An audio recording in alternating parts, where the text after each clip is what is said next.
Hello दोस्तों, UPSC Hindi के online platform में आप सभी का स्वागत है। दोस्तों, उत्तर प्रदेश प्रीवियस ईयर के पेपर के डिस्कशन के सिलसिले में आज हम लोग सन 2010 के पेपर और हमारा ये कुल 11वां लेक्चर है। तो आज हम लोग सन 2010 के पेपर को पढ़ेंगे और इस सिलसिले में ये मेरा 11वां लेक्चर होगा। दोस्तों, इसके पहले कुल हम लोगों ने 10 क्लास में 10 साल के पेपर को सॉल्व कर चुके हैं। सन 2000 से लेके सन 2009 तक के पूरे पेपर हम लोगों ने सॉल्व कर लिया। दोस्तों, अगर आप लोग ये पूरा वीडियो देखेंगे तो आप महसूस करेंगे कि 2010, 11, 12, 13, 14 आगे जितना भी पेपर हम लोग लगाएंगे मैक्सिमम क्वेश्चन रिपीटेड है। एक दो क्वेश्चन दोस्तों नहीं, मैक्सिमम आपको रिपीटेड मिलेंगे। आप चाहेंगे दोस्तों तो साथ ही साथ आप अपने प्रीवियस ईयर पेपरों की तैयारी अब चेक कर सकते हैं, क्योंकि पूर्व के दिनों में वीडियो बहुत लंबा बनाया गया, जो चीज़ें एकदम नहीं थी उसको ठीक से समझाया गया। तो दोस्तों, जो चीज़ पीछे समझा दी गई है बहुत अच्छे से समझाई गई है। इस लेक्चर में हम लोग कोशिश करेंगे उन चीज़ को छोड़ दें, और जो जीएस के कुछ स्पेशल टॉपिक हम लोग टॉपिक को शुरू करने के पहले डिस्कस कर रहे थे, वो प्लान कैंसिल करके उसको एकदम सेपरेट बना दिया गया है। यानी जीएस का अब जो स्पेशल टॉपिक डिस्कस किया जाएगा वो एक अलग से वीडियो लेके आ जाएगा, जिसमें आपको अच्छे से समझाया जा सके। तो दोस्तों, जो लोग इसके पीछे का वीडियो नहीं देखे हैं वो लोग जरूर देख लें, क्योंकि मैक्सिमम क्वेश्चन आप देखेंगे। हम लोग टारगेट लेके चल रहे हैं कि 70+ क्वेश्चन अपने पूरे प्रोग्राम को मिला के, जितना भी हम लोग करेंट अफेयर चला रहे हैं, जो हम लोग जीएस के स्पेशल टॉपिक अब तक पढ़ा चुके हैं और जो आगे हम लोग पढ़ाएंगे, वो सारे मिला के हमारा टारगेट है कि 70+ क्वेश्चन आपको हम लोग सीधा सीधा अपने जो हमारा एक टारगेट है वहाँ से आपको हम फंसा सकें। तो आप लोग देखेंगे कि अगर आप इस पूरे प्रोग्राम का फ़ायदा उठाते हैं तो निश्चित ही थोड़ी सी तैयारी अगर आप और रखे होंगे अपनी, तो इस बार पेपर में चयन लगभग तय हो जाएगा। दोस्तों, नियर अबाउट 100 क्वेश्चन पे हम लोग करेंट अफेयर के डिस्कशन कर चुके हैं। तो आपसे निवेदन है कि करेंट अफेयर की वो क्लास आप जरूर देखें। तो स्टार्ट करते हैं दोस्तों आज का हम लोग सन 2010 का। तो पहला क्वेश्चन है, कोपेनहेगन संग्रहालय की सामग्री से पाषाण, कांस्य और लौह युग की त्रियुगीन विभाजन किया था। तो किसने किया था ये हमको बताना है। तो दोस्तों, इसका सही आंसर है थॉमसन ने किया था। थॉमसन ने जो कोपेनहेगन सामग्री की और जो पाषाण वस्तुएं हैं उनको 3 पार्ट में तोड़ा था, पाषाण, कांस्य और लौह युग में। तो इसका सही आंसर है थॉमसन। कुछ समझना नहीं है, सीधा याद करना है, थॉमसन। आते हैं दोस्तों अपने अगले पे। तो अगला जो सेकेंड नंबर क्वेश्चन है हमारा वो ऋग्वेद से है, और ऋग्वेद के ऊपर काफ़ी टॉपिक हम लोग कर चुके हैं। हालांकि आज हम लोग इसको रिवीजन भी करा देंगे आपका, कि ऋग्वेद में निम्नलिखित नदियों का उल्लेख अफगानिस्तान के साथ आर्यों के संबंध का सूचक है। दोस्तों, अफगानिस्तान हम देखेंगे, अगर हम लोग ऋग्वेद के बारे में देखें तो जो ऋग्वेद है उसमें अफगानिस्तान की 4 नदियों का उल्लेख है। जो 4 नदियां हैं उन चारों नदियों का नाम बोल देते हैं, कुभा, क्रुमु, गोमती, सुवास्तु। दोस्तों, जो कुभा है उसको काबुल कहते हैं, जो यहाँ पे लिखा भी है, इसको काबुल कहते हैं। जो क्रुमु है इसको कुर्रम कहते हैं, यहाँ पे लिख देते हैं कुर्रम कहते हैं। और तीसरी नदी जो इसमें नहीं लिखी गई है वो है गोमती, जिसको गोमल कहते हैं। और चौथी है सुवास्तु, जिसको स्वात नदी कहते हैं। चौथी है सुवास्तु, जिसको स्वात नदी कहते हैं। तो दोस्तों, इस तरह से हम लोग देखेंगे कि जो भी ऋग्वेद के थे ये अफगानिस्तान से रिलेटेड नदियाँ थी, उनको हम लोग देख लिए। तो इसका सही आंसर हो गया सी। हालांकि दोस्तों, ऋग्वेद इस बार बहुत इंपॉर्टेंट है। थोड़ा सा इसका बैकग्राउंड ले लें तो हम देखेंगे इसमें कुल 10 मंडल है, और जो इसका 10वां मंडल है वो सबसे नवीन मंडल है। दोस्तों, जो इसका 10वां मंडल है वो सबसे नवीन मंडल है। आगे हम लोग देखें तो ऋग्वेद में कहीं हमको लोहे का उल्लेख नहीं मिलेगा। याद करेंगे, क्वेश्चन आ सकता है कि सर्वप्रथम लोहे का उल्लेख कहाँ मिला। ऑप्शन में हो सकता है ऋग्वेद, तो हम देखेंगे ये उत्तर वेद की घटना है, उत्तर वैदिक काल की घटना है लोहा, तो ऋग्वेद का ये नहीं है। इस चीज़ को ध्यान देंगे।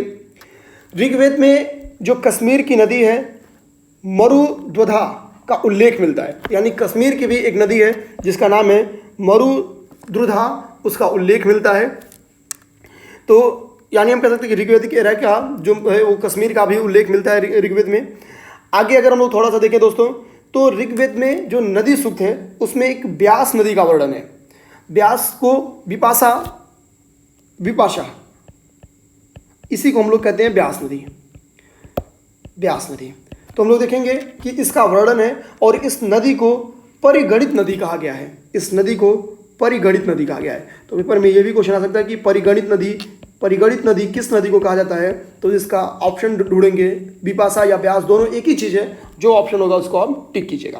दोस्तों इसका एक मंडल है जो 9वां मंडल, वो काफ़ी इंपॉर्टेंट मंडल है। जो 9वां मंडल है वो सोम को समर्पित है और जो ऋग्वेद का पाठक होता है उसको होत्री कहते हैं। होत्री कहते हैं दोस्तों, तो ऋग्वेद के पाठक को होत्री कहते हैं। ऋग्वेद में और ईरानी ग्रंथ अगर हम देखें तो ऋग्वेद एवं ईरानी ग्रंथ जो जैन-वेस्ता है, इन दोनों में समानता पाई जाती है। यानी ऋग्वेद और जैन-वेस्ता में समानता पाई जाती है। जो जैन-वेस्ता है वो एक ईरानी ग्रंथ है। आगे हम लोग अब सीधा 3rd नंबर क्वेश्चन पे जाते हैं कि प्राचीन श्रावस्ती नगर है उसके विन्यास की आकृति कैसी है। तो दोस्तों हम लोग जानते हैं जो श्रावस्ती है वो महाजनपद काल का एक राजधानी है, जो कि कौशल महाजनपद की राजधानी थी और कौशल के राजा प्रसेनजीत थे। इनके बारे में हम लोग पूर्व के दिनों में पढ़े हैं। तो सीधे जो इस नगर की आकृति थी उसको फोकस करेंगे। इस नगर की आकृति अर्धचंद्राकार थी। इस नगर की आकृति दोस्तों अर्धचंद्राकार थी। हम लोग देखेंगे श्रावस्ती जो है ये बौद्धिज्म से रिलेटेड है। कई बौद्ध स्थल यहाँ पे मिले हैं, कई खंडहर मिले हैं। तो अगर श्रावस्ती कल को पूछा निम्नलिखित में से कौन सा स्थल बौद्धिज्म से रिलेटेड नहीं है, तो दोस्तों ध्यान दीजिएगा कि श्रावस्ती बौद्धिज्म से रिलेटेड है। बौद्ध के कई सारे खंडहर वहाँ पे मिले हैं, इस चीज़ को ध्यान रखेंगे। या अगला कह रहा है कि यापनीय किसका एक संप्रदाय है। यापनीय किसका संप्रदाय है, तो दोस्तों ये जैन धर्म का संप्रदाय है। यापनीय जो है वो जैन धर्म का संप्रदाय है। थोड़ा सा दोस्तों हम लोग जैन धर्म के संप्रदायों के बारे में देखें तो इतना तो हमको पता है कि जैन धर्म के 2 संप्रदाय हैं, श्वेतांबर और दिगंबर। श्वेतांबर और दिगंबर, ये 2 चीज़ तो दोस्तों सबको पता है। लेकिन तीसरा जो यापनीय संप्रदाय है उसके बारे में बहुत कम लोग को पता था। हमको पता है कि थोड़ा सा ध्यान देते हैं दोस्तों, यहाँ पे अगर बैकग्राउंड देख लें, जो दोस्तों श्वेतांबर है इसको रख लेते हैं। जो श्वेतांबर है वो इसके भी अपने उप संप्रदाय हैं। जो श्वेतांबर है इसके अपने उप संप्रदाय हैं। जैसे इसका पहला उप संप्रदाय उसको पुजेरा कहते हैं और दूसरा जो है स्थानकवादी कहते हैं। तो इसके 2 संप्रदाय हैं, एक का नाम है पुजेरा और दूसरे का नाम है स्थानकवासी दोस्तों। पुजेरा को ही दोस्तों कुछ लोग डेरावासी भी कहते हैं।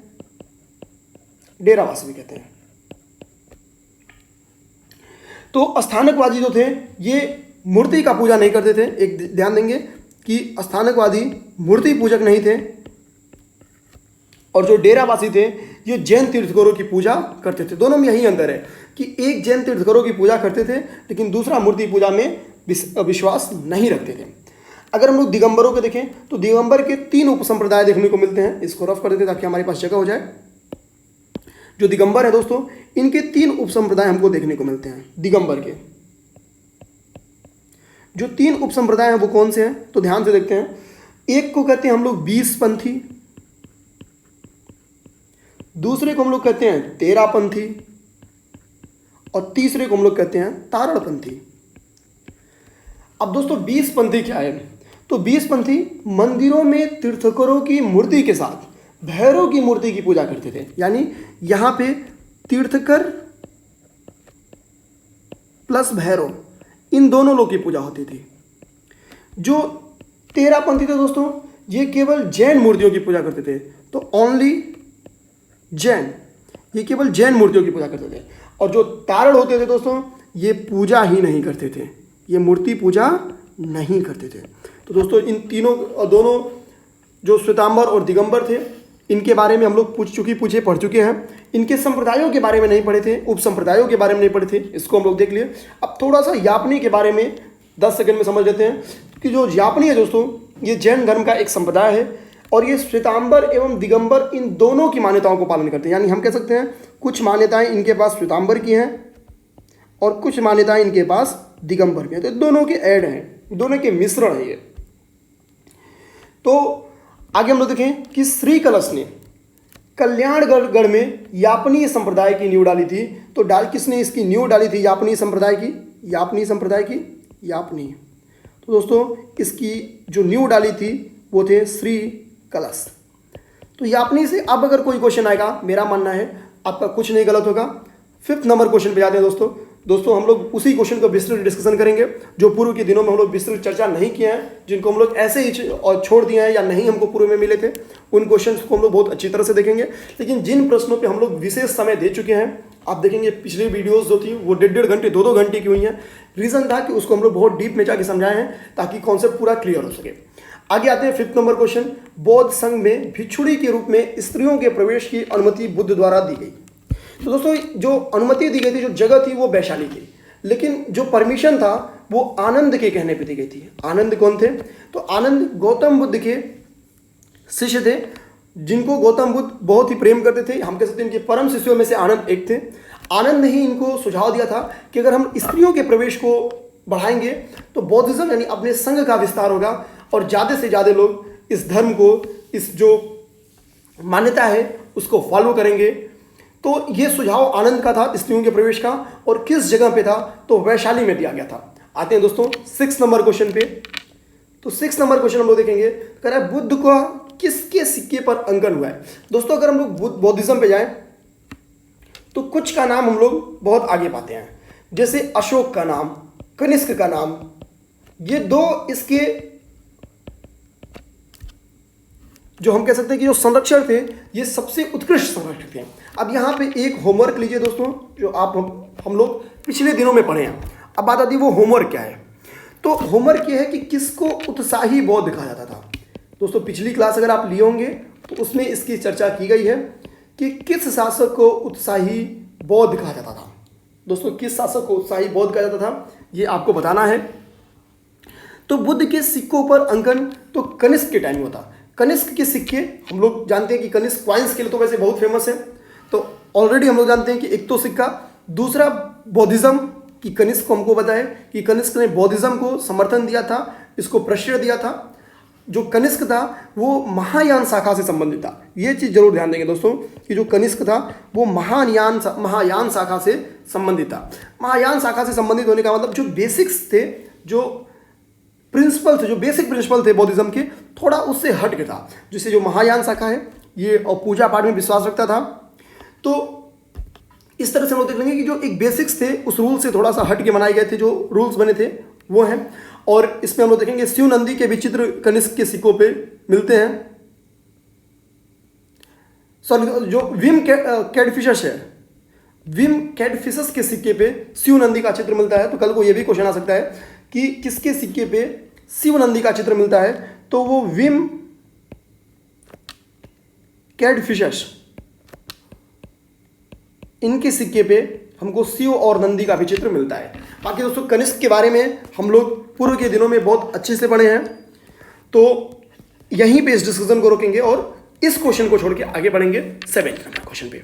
7th नंबर क्वेश्चन कह रहा है कि दोस्तों कि प्राचीन भारत के ऐतिहासिक साहित्यिक इतिहास में पाणिनि एवं पतंजलि की ख्याति प्राप्त नाम है। बिल्कुल सही दोस्तों, पतंजलि के बारे में हम लोग जानते हैं कि ये योग के गुरु माने जाते हैं। पाणिनि की कई सारी रचना जैसे महाभाष्य, इन सब के बारे में हम लोग जानते हैं। हम लोग जानते हैं दोस्तों कि जो शुंग शासक पुष्यमित्र शुंग था, उसके जो राज्य गुरु थे वो पाणिनि थे। तो यानी जाहिर सी बात है कि इसका संबंध किससे होगा? शुंग से होगा। तो 7वें का सी सही है दोस्तों। ये एक प्रोग्राम है जो कि यूपीएससी हिंदी के द्वारा आयोजित किया जाता है। ये एक उत्तर लेखन प्रोग्राम है जिसमें हमारी जो टीम है, जो कि इंटरव्यू मेंस दी गई हमारी एक टीम है, उस टीम के द्वारा आपको क्वेश्चंस आंसर के माध्यम से, इंपॉर्टेंट क्वेश्चंस के माध्यम से आपकी आंसर राइटिंग स्किल बढ़ाने के साथ साथ जो आपकी क्वालिटी जो मटेरियल है वो आपको इस तरह से मिल जाता है। साथ ही साथ हम देखेंगे जो आपकी कॉपी है वो विशेषज्ञों के द्वारा चेक की जाएगी, उसकी मैक्रो एनालिसिस की जाएगी, ग्राफ, केस स्टडी कैसे यूज करें कि आपको जो मार्क्स हैं मेंस के वो ज़्यादा से ज़्यादा आ सके, जो नंबर हैं वो ज़्यादा से ज़्यादा आ सके, ताकि आप मेंस पेपर में चयनित हो सकें। दोस्तों अभी रिसेंट में 2018 के यूपी पीसीएस का रिजल्ट आया है और हम देख सकते हैं कि कभी ऐसा था कि यूपी पीसीएस के रिजल्ट में टॉप 10 में से लगभग 6 से 7 बच्चे हिंदी मीडियम के होते थे। आज की कंडीशन ऐसी है कि अभी और ऐसा सुनने में आ रहा है कि 109 एसडीएम की सीटें हैं, और अगर ये सच है तो इसमें से नियर अबाउट 30-35 बच्चे ही इस बार, ये भी सही है कि नहीं अब इसको कंफर्म नहीं किया जा सकता है, केवल और केवल चयनित में हैं। तो देख सकते हैं कि धीरे धीरे हिंदी मीडियम अब पीसीएस से भी जाना स्टार्ट हो गया है। अब बचने का दोस्तों एक ही तरीका है, आप पैटर्न चेंज नहीं करा सकते हैं, लेकिन आप उत्तर लेखन जम के कर सकते हैं। दोस्तों अगर आप उत्तर लेखन को बेहतरीन कर लेते हैं तो मेरा पूरा विश्वास है कि अगर जीएस में मार्क्स आपके उठ गए तो मुख्य परीक्षा में अच्छे मार्क्स आना एकदम तय है, क्योंकि हिंदी मीडियम के बच्चों से हिंदी के पेपर में और एसए के पेपर में इंग्लिश मीडियम के बच्चों का मार्क्स नहीं जाता है। जो एसए के पेपर है और जो हिंदी का पेपर है पीसीएस में, वो जनरली हिंदी मीडियम का लड़का तो लीड किया रहता है। ऑप्शनल के पेपर में थोड़ी कमी बेसी होती है, लेकिन जीएस के पेपर में यह अंतर बहुत बढ़ जाता है दोस्तों। तो आप जीएस के पेपर के साथ, जीएस के आंसर राइटिंग के लिए हमारे साथ जुड़ सकते हैं। हम लोग मेंस आंसर राइटिंग की प्रोग्राम जो है वो स्टार्ट 15 अक्टूबर से, यानी यूपी पीसीएस के प्रीलिम्स का जो पेपर होगा उसके खत्म होने के तुरंत बाद से स्टार्ट करेंगे। आप अगर आंसर राइटिंग का डेमो लेना चाहते हैं तो यूट्यूब पे गौरव सर के द्वारा हमारी जो आंसर राइटिंग की क्लासेस हैं, नियर अबाउट सैकड़ों क्वेश्चंस का डिस्कशन और गौरव सर ने किया है, तो वहाँ पे आप उसकी क्वालिटी चेक कर सकते हैं। दोस्तों आंसर राइटिंग से संबंधित किसी भी जानकारी के लिए आप हमको 9711143850 पे व्हाट्सएप कर सकते हैं, और ये हमारा न्यू बैच जो है वो 15 अक्टूबर से स्टार्ट होगा। तो दोस्तों आगे आते हैं, अब हमारा जो डिस्कशन है उसको आगे बढ़ाते हैं। तो देखेंगे हम दोस्तों कि पुष्यमित्र सिंह के बारे में हम लोग पढ़े थे। अब पतंजलि यहाँ पे देखिए साफ साफ लिखा है कि पुष्यमित्र सिंह के जो राजपुरोहित थे दोस्तों, सॉरी ये पाणिनि मेरे मुंह से निकल गया था, तो जो राजपुरोहित थे पुष्यमित्र शुंग के, यहाँ पे लिख देते हैं पुष्यमित्र शुंग के जो राजपुरोहित थे वो थे पतंजलि। और शुंग पीरियड में हम लोग देखेंगे तो संस्कृत को काफ़ी प्रमोट किया गया। सारी बुक्स मैक्सिमम संस्कृत में, क्योंकि पाणिनि भी संस्कृति से संबंधित थे, पतंजलि भी संस्कृत से संबंधित थे, तो इस तरह से हम कह सकते हैं कि संस्कृत का काल था, संस्कृत भाषा काफ़ी उन्नत हुई थी इस पीरियड में। आते हैं दोस्तों 8th नंबर क्वेश्चन पे। दोस्तों 8th नंबर क्वेश्चन क्या कह रहा है इसको समझने की कोशिश करते हैं। तो 8th नंबर क्वेश्चन कह रहा है कि प्रथम गुप्त शासक जिसने परम भागवत की उपाधि धारण की, तो किस गुप्त शासक ने पहली बार प्रथम जिसने परम भागवत की उपाधि धारण की थी उसके बारे में हमको बताना है। ऑप्शन आप देख सकते हैं, चंद्रगुप्त फर्स्ट, सेकेंड, समुद्रगुप्त और श्रीगुप्त है। तो दोस्तों जो गढ़वा अभिलेख है, जो गढ़वा अभिलेख है ये एकदम नया क्वेश्चन है, पहली बार मिला है, तो इसको ध्यान से आप समझिएगा कि जो गढ़वा अभिलेख है, इसी अभिलेख में जो चंद्रगुप्त द्वितीय है इनको परम भागवत की उपाधि इन्होंने धारण की है, और ये उपाधि धारण करने वाला प्रथम गुप्त सम्राट है। तो इस तरह से हम लोग देख लिए कि जो इनकी जो पत्नी थी, इनकी जो शादी हुई थी दोस्तों वो कुबेर नागा से हुई थी, राजकुमारी कुबेर नागा से। एक बार हम लोग देखेंगे कि राजकुमारियों के बारे में क्वेश्चन आया है, तो थोड़ा सा देख लेंगे इनकी जो शादी हुई थी वो कुबेर नागा से हुई थी। ये हालांकि इंपॉर्टेंट नहीं है, बिल्कुल इसको ऐसे काट देंगे, बस इतना ध्यान रखेंगे कि गढ़वा अभिलेख में हमको ये जानकारी मिलती है कि जो चंद्रगुप्त द्वितीय हैं वो परम भागवत की उपाधि लिए थे। दोस्तों 9th नंबर क्वेश्चन पे आते हैं। कह रहे हैं कि महान जैन विद्वान हेमचंद्र किसकी सभा को अलंकृत करते थे। तो हेमचंद्र किसकी सभा को अलंकृत करते थे, ये क्वेश्चन है दोस्तों, और हमको बताना है। तो हम देखेंगे दोस्तों जो हेमचंद्र थे वो चालुक्य वंश के जो शासक थे कुमारपाल, इनका राजगुरु था। दोस्तों पाल देख के आप पाल वंश में मत जाइएगा, ये चालुक्य वंश से संबंधित है, ये ध्यान देना है, चालुक्य वंश से संबंधित है, इसको ध्यान देना है। बाकी हेमचंद्र के बारे में और चालुक्य वंश के बारे में जो भी जानकारियां हैं विस्तृत, वो हम लोग पिछले दिनों में खूब लिए हैं। तो दोस्तों सीधे सीधे इस क्वेश्चन के आगे के डिस्कशन को हम लोग छोड़ते हैं और आगे बढ़ते हैं, क्योंकि चाहे वो हेमचंद्र हो चाहे वो चालुक्य वंश हो, इन सारे पे विस्तृत चर्चा की गई है। जो लोग पहली बार देख रहे हैं दोस्तों, जिनको लग रहा है कि वीडियो जल्दीबाजी में आगे बढ़ा जा रहा है, वो जरूर एक बार पीछे की वीडियोस देखें, आपको सारे डिस्कशन मिल जाएंगे। समय के अभाव के कारण दोस्तों इसको छोड़ना पड़ेगा। 10th नंबर क्वेश्चन पे आते हैं। कह रहा है कि एलोरा कंदराय से मिला रहा है, महाबलीपुरम राष्ट्रकूट से, मीनाक्षी पल्लव से, खजुराहो चंदेल से। अब दोस्तों अगर आप प्रीवियस ईयर की सारी क्लासेस लिए होंगे तो देखिए दोस्तों ये क्वेश्चन भी हम लोगों ने डिस्कस किया हुआ है, क्योंकि हमको पता है खजुराहो तो जो है वो तो चंदेल ने निर्माण कराया था, चलिए ये तो मानते हैं। लेकिन जो एलोरा की गुफाएं हैं, जो कि हमको पता है कि महाराष्ट्र के औरंगाबाद में स्थित है, इसका निर्माण दोस्तों राष्ट्रकूटों ने कराया है, राष्ट्रकूटों ने करवाया है। तो यानी जाहिर सी बात है कि ये तो गलत हो गया। अब आती है कि एलोरा कंदराओं की विशेषताएं बताइए। तो दोस्तों एलोरा कंदराओं की विशेषताएं पिछले 10 साल के वीडियो में नियर अबाउट 5 बार बताई गई है और बहुत अच्छे से बताई गई है, तो इसको छोड़ते हैं। सेकेंड आता है महाबलीपुरम। तो दोस्तों पहली बात तो महाबलीपुरम है कहाँ, तो तमिलनाडु के चेन्नई में। और यहाँ पे जो महाबलीपुरम है, यहाँ पे सप्तरथ नामक एक विशाल मंदिर है, सप्तरथ नामक, यानी एक मंदिर है जिसको 7 जो घोड़े हैं एक रथ को खींच रहे हैं। तो हम लोग देखेंगे कि इसका जो हुआ था वो पल्लवों ने करवाया था, पल्लवों ने करवाया था दोस्तों। तो यानी सेकेंड भी गलत है। और महाबलीपुरम के बारे में भी हम लोग पिछले दिनों में पढ़े हैं। मीनाक्षी मंदिर को दोस्तों नियर अबाउट पिछले 10 साल के पेपर में ये तीनों जो चारों मंदिर हैं दोस्तों, ये चारों जो हम कह सकते हैं स्थापत्य हैं, इनके बारे में 5 से 6 बार क्वेश्चन आ चुका है। तो मीनाक्षी मंदिर का निर्माण जो है वो पांड्यों ने करवाया था, पांड्यों ने करवाया था। अब मीनाक्षी मंदिर किससे संबंधित है दोस्तों, क्योंकि हम लोग पिछली बार कई बार डिस्कशन कर चुके हैं, तो इसको होमवर्क लेते हैं कि मीनाक्षी मंदिर किससे संबंधित है। तो अब बचा हमारे पास एक ही मंदिर, वो है खजुराहो। और खजुराहो को चंदेल शासकों ने निर्माण कराया था, ये भी हम लोग पिछली बार कई बार पढ़े हैं, तो याद करेंगे। खजुराहो चंदेल शासक हो गए, एलोरा कंदराएं राष्ट्रकूट हो गए, महाबलीपुरम पल्लव हो गए, मीनाक्षी पांड्य हो गए। तो दोस्तों 11वें नगर क्वेश्चन पे आते हैं कि चित्तौड़गढ़ का कीर्ति स्तंभ किसने बनवाया था। तो दोस्तों ये राणा कुंभा ने बनवाया था। जो चित्तौड़गढ़ का कीर्ति स्तंभ है वो राणा कुंभा ने बनवाया था और नियर अबाउट ये 9 मंजिली इमारत है। तो हम लोग देखेंगे, आगे सीधे बढ़ेंगे और 12th नंबर क्वेश्चन पे आएंगे। तो ये बिल्कुल फैक्चुअली था दोस्तों कि चित्तौड़गढ़ का जो किला है, जो कीर्ति स्तंभ है, वो किसने बनाया था, तो राणा कुंभा ने बनाया था। अब दोस्तों नेक्स्ट क्वेश्चन पृथ्वीराज चौहान पे है और हमको पता है कि इस क्वेश्चन को हम लोग 2 बार पिछले दिनों में कर चुके हैं। अभी रिसेंट की आप पिछला 2 लेक्चर में जाएंगे तो वहाँ पे 2 बार क्वेश्चन मिल जाएगा। मतलब आप देखें तो ये 2010 का पेपर है, 2008-9 अगर आप सुनेंगे तो वहाँ पे ये क्वेश्चन मिल जाएगा कि जो पृथ्वीराज चौहान है वो पृथ्वीराज तृतीय थे असल में, और इन्हीं का युद्ध मोहम्मद गोरी से हुआ था और इन्हीं का जो दुश्मनी था वो जयचंद से था।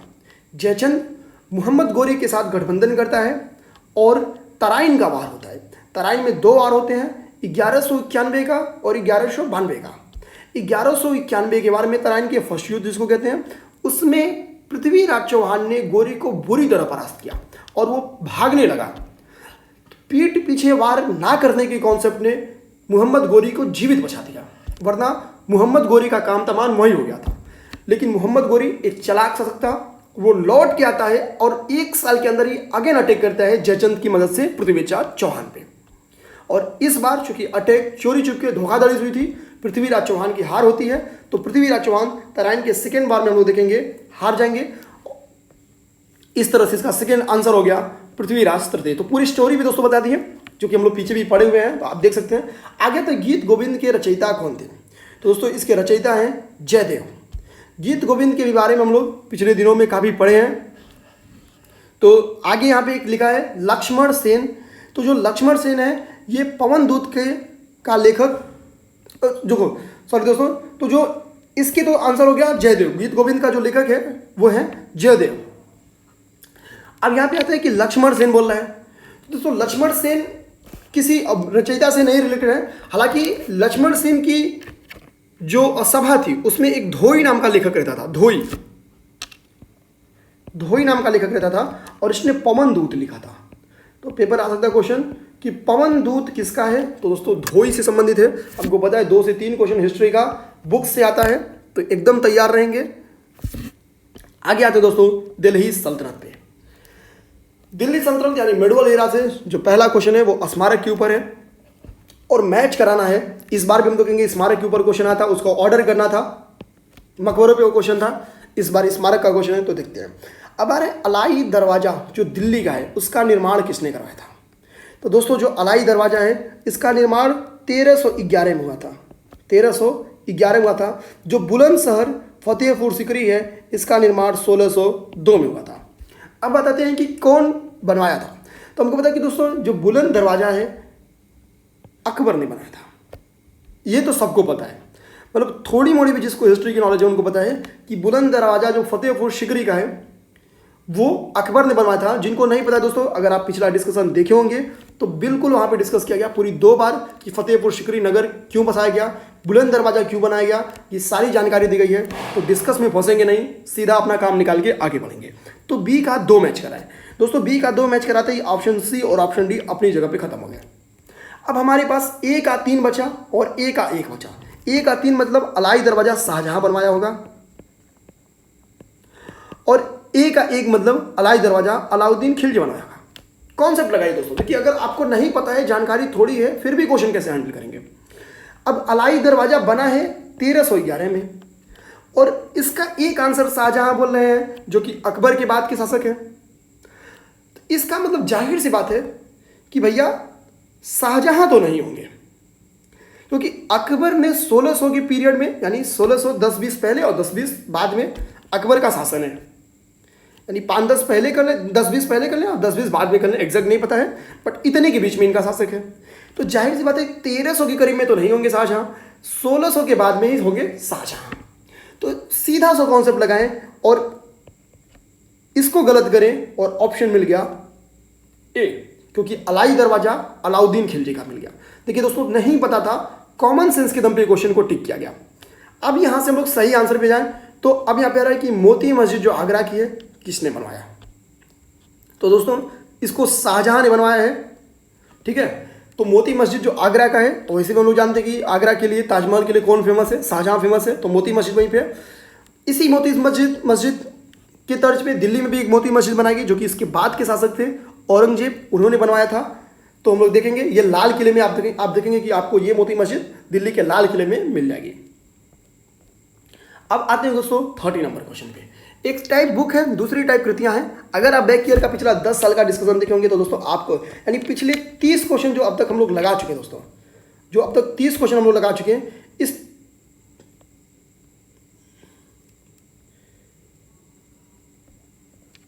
इसमें एक क्वेश्चन लगता है दोस्तों, एक पेज का स्कैन होना यहाँ पे भूल गया है कि आप देखिए सीधा क्वेश्चन नंबर 14 के बाद से क्वेश्चन 30 आ जा रहा है। 389, 392, टोटल 2 पेज दोस्तों इसमें नहीं है। 389 और 392।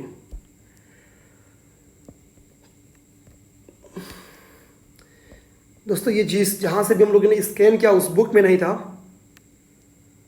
तो इस कारण से ये दोनों कुछ और 2 पेज इसमें से छूट गया है, और या तो ये स्कैन करने में गलती हो गई कि और वो दोनों पेज छूट गया।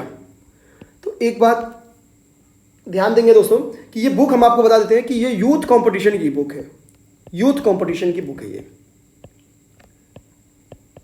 और अगर आप बैक ईयर पेपर का देखना सॉल्यूशन देखना चाहते हैं, या आप सॉल्यूशन क्या एक्सप्लेनेशन से बेहतर है, इनके जो क्वेश्चन के अरेंजमेंट है वो बहुत अच्छे हैं, मतलब एक्सप्लेनेशन से अच्छा इनका जो क्वेश्चन का अरेंजमेंट है। यानी आप अगर हिस्ट्री पढ़ लिए तो आप चाहिए तो पिछले 20 साल का 30 साल का इनका पेपर है, 1900 हम देखेंगे 92 से इसमें 2019 तक के पेपर दिए हुए हैं। यानी आप आसानी से पिछले 30 साल के पेपर हिस्ट्री के लगा सकते हैं। तो एक बार हिस्ट्री लगा के आप पूरी हिस्ट्री अपनी चेक कर सकते हैं, जियोग्राफी पढ़ के पूरी जियोग्राफी चेक कर सकते हैं।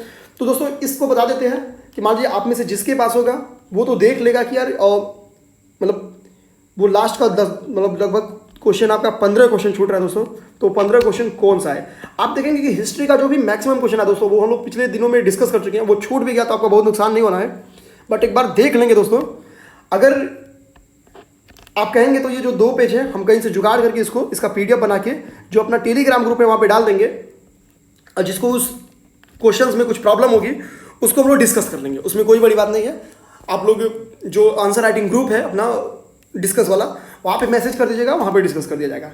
तो और सीधे 30 नंबर क्वेश्चन पे आते हैं हम, और बीच के जो 15 क्वेश्चन गायब है दोस्तों उसके लिए सॉरी, बट अब हिस्ट्री का कोई भी क्वेश्चन आपसे गलत नहीं होगा, क्योंकि पिछले 10 दिन में हम लोग इतना डिस्कशन किया कि एक क्वेश्चन भी गायब है। आप देखिए पिछला जो 15 क्वेश्चन है वो उसका नंबर लगभग 13 क्वेश्चन हम लोग पिछले दिनों में डिस्कस किए हैं।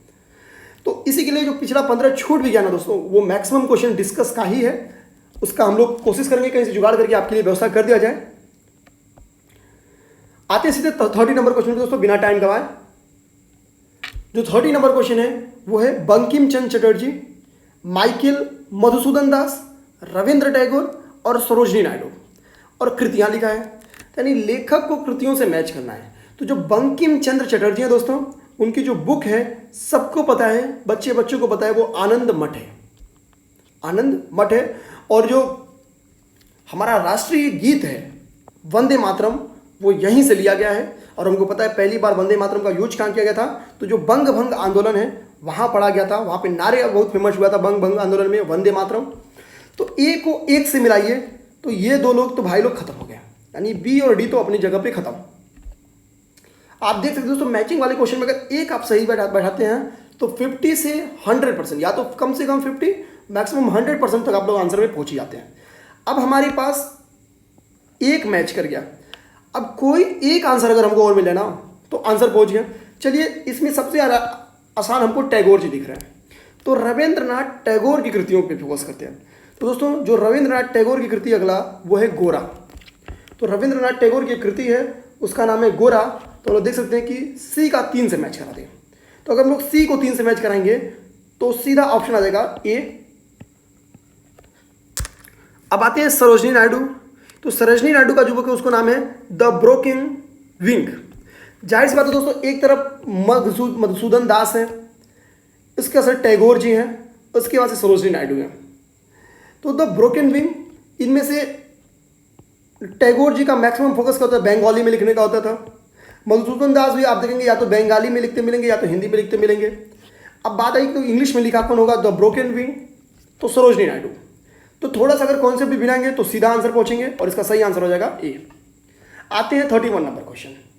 कह रहा है स्थानीय शासन व्यवस्था को किस वायसराय के समय प्रोत्साहन मिला। तो लॉर्ड रिपन के टाइम पीरियड में। और जो स्थानीय शासन व्यवस्था हम लोग देखेंगे, लॉर्ड रिपन ने जो भी भारत में अच्छे काम हुए ना, उनका 80% काम अच्छा लॉर्ड रिपन किया है। चाहे वो प्रेस को फ्री करना हो, चाहे वो प्रथम जनगणना जो कंटिन्यूटी के साथ है उसको चलाना हो, चाहे वो और जो कारखाना एक्ट लेके आया गया था वो लेके आना हो। तो ये सारे जो अच्छे एक्ट हैं वो हम देखेंगे रिपन के टाइम पीरियड के हैं। इसी के लिए रिपन को एक अच्छा वायसराय माना जाता है दोस्तों। तो इस चीज़ को ध्यान देंगे, रिपन के बारे में हम लोग पिछले दिनों में पढ़े हैं, आप देख भी सकते हैं। 32 नंबर क्वेश्चन पे आते हैं। आसान सा क्वेश्चन था और ये भी देखिए रिपीटेड क्वेश्चन नहीं है, आसान सा क्वेश्चन। दोस्तों हिस्ट्री का आप मैक्सिमम क्वेश्चन देखिए आप रिपीटेड पाएंगे। इस बार भी आप लोग निश्चिंत होकर पेपर देने जाइए। अगर आप बैक ईयर का डिस्कशन देख रहे हैं उसका एक थोड़ा सा शॉर्ट नोट्स बना लिए तो हिस्ट्री के मेरा पूरा विश्वास है कि 90% क्वेश्चन तो आप लोग इस डिस्कशन से पाएंगे। आते हैं दोस्तों 32 नंबर क्वेश्चन पे। 32 नंबर क्वेश्चन पे करें क्रिप्स मिशन, भारत छोड़ो आंदोलन। तो सबको पता है दोस्तों कि बच्चा को पता है जो भारत छोड़ो आंदोलन था, इसको थोड़ा सा फोकस करेंगे। तो ये 1942 में स्टार्ट हुआ था। जो भारत छोड़ो आंदोलन है ये 1942 अगस्त 1942 में स्टार्ट हुआ था, अगस्त 1942 में। और इसी के थोड़े दिन पहले, लगभग 4 महीने पहले जो है क्रिप्स मिशन आया था। यानी हम कह सकते हैं मार्च 1942 में क्रिप्स मिशन आया था। कैबिनेट मिशन प्लान पे आते हैं दोस्तों। तो जो कैबिनेट मिशन प्लान है हमको पता है कि इसी के आधार पे संविधान सभा का गठन हुआ था। तो यानी जाहिर सी बात है जो कैबिनेट मिशन है वो होगी कहां पे, लास्ट में होगी। देखिए दोस्तों केवल कॉमन सेंस से थोड़ी सी चीज पता हो तो आप सीधा आंसर कैसे पहुंच सकते हैं आप समझ रहे होंगे अब। और जो वेवेल ऑफर था दोस्तों वो इसी को हम लोग जून प्लान भी कहते हैं। ये जून 1945 में आया था, वेवेल ऑफर आया था। तो हम लोग देख सकते हैं इस तरह से। थोड़ा सा दिमाग स्थिर रखेंगे दोस्तों। अरेंजमेंट के लिए हम पहले भी बोल चुके हैं, जो कम से कम 3 क्वेश्चन आते हैं पूरे पेपर में। पीसीएस के अरेंजमेंट को लेकर लगभग 10 क्वेश्चन रहेंगे, कथन और कारण के लगभग 10 क्वेश्चन रहते हैं, नहीं लिखे हुए लगभग इस वक्त तो नहीं लिखे हुए लगभग 17-18 क्वेश्चन रह रहे हैं।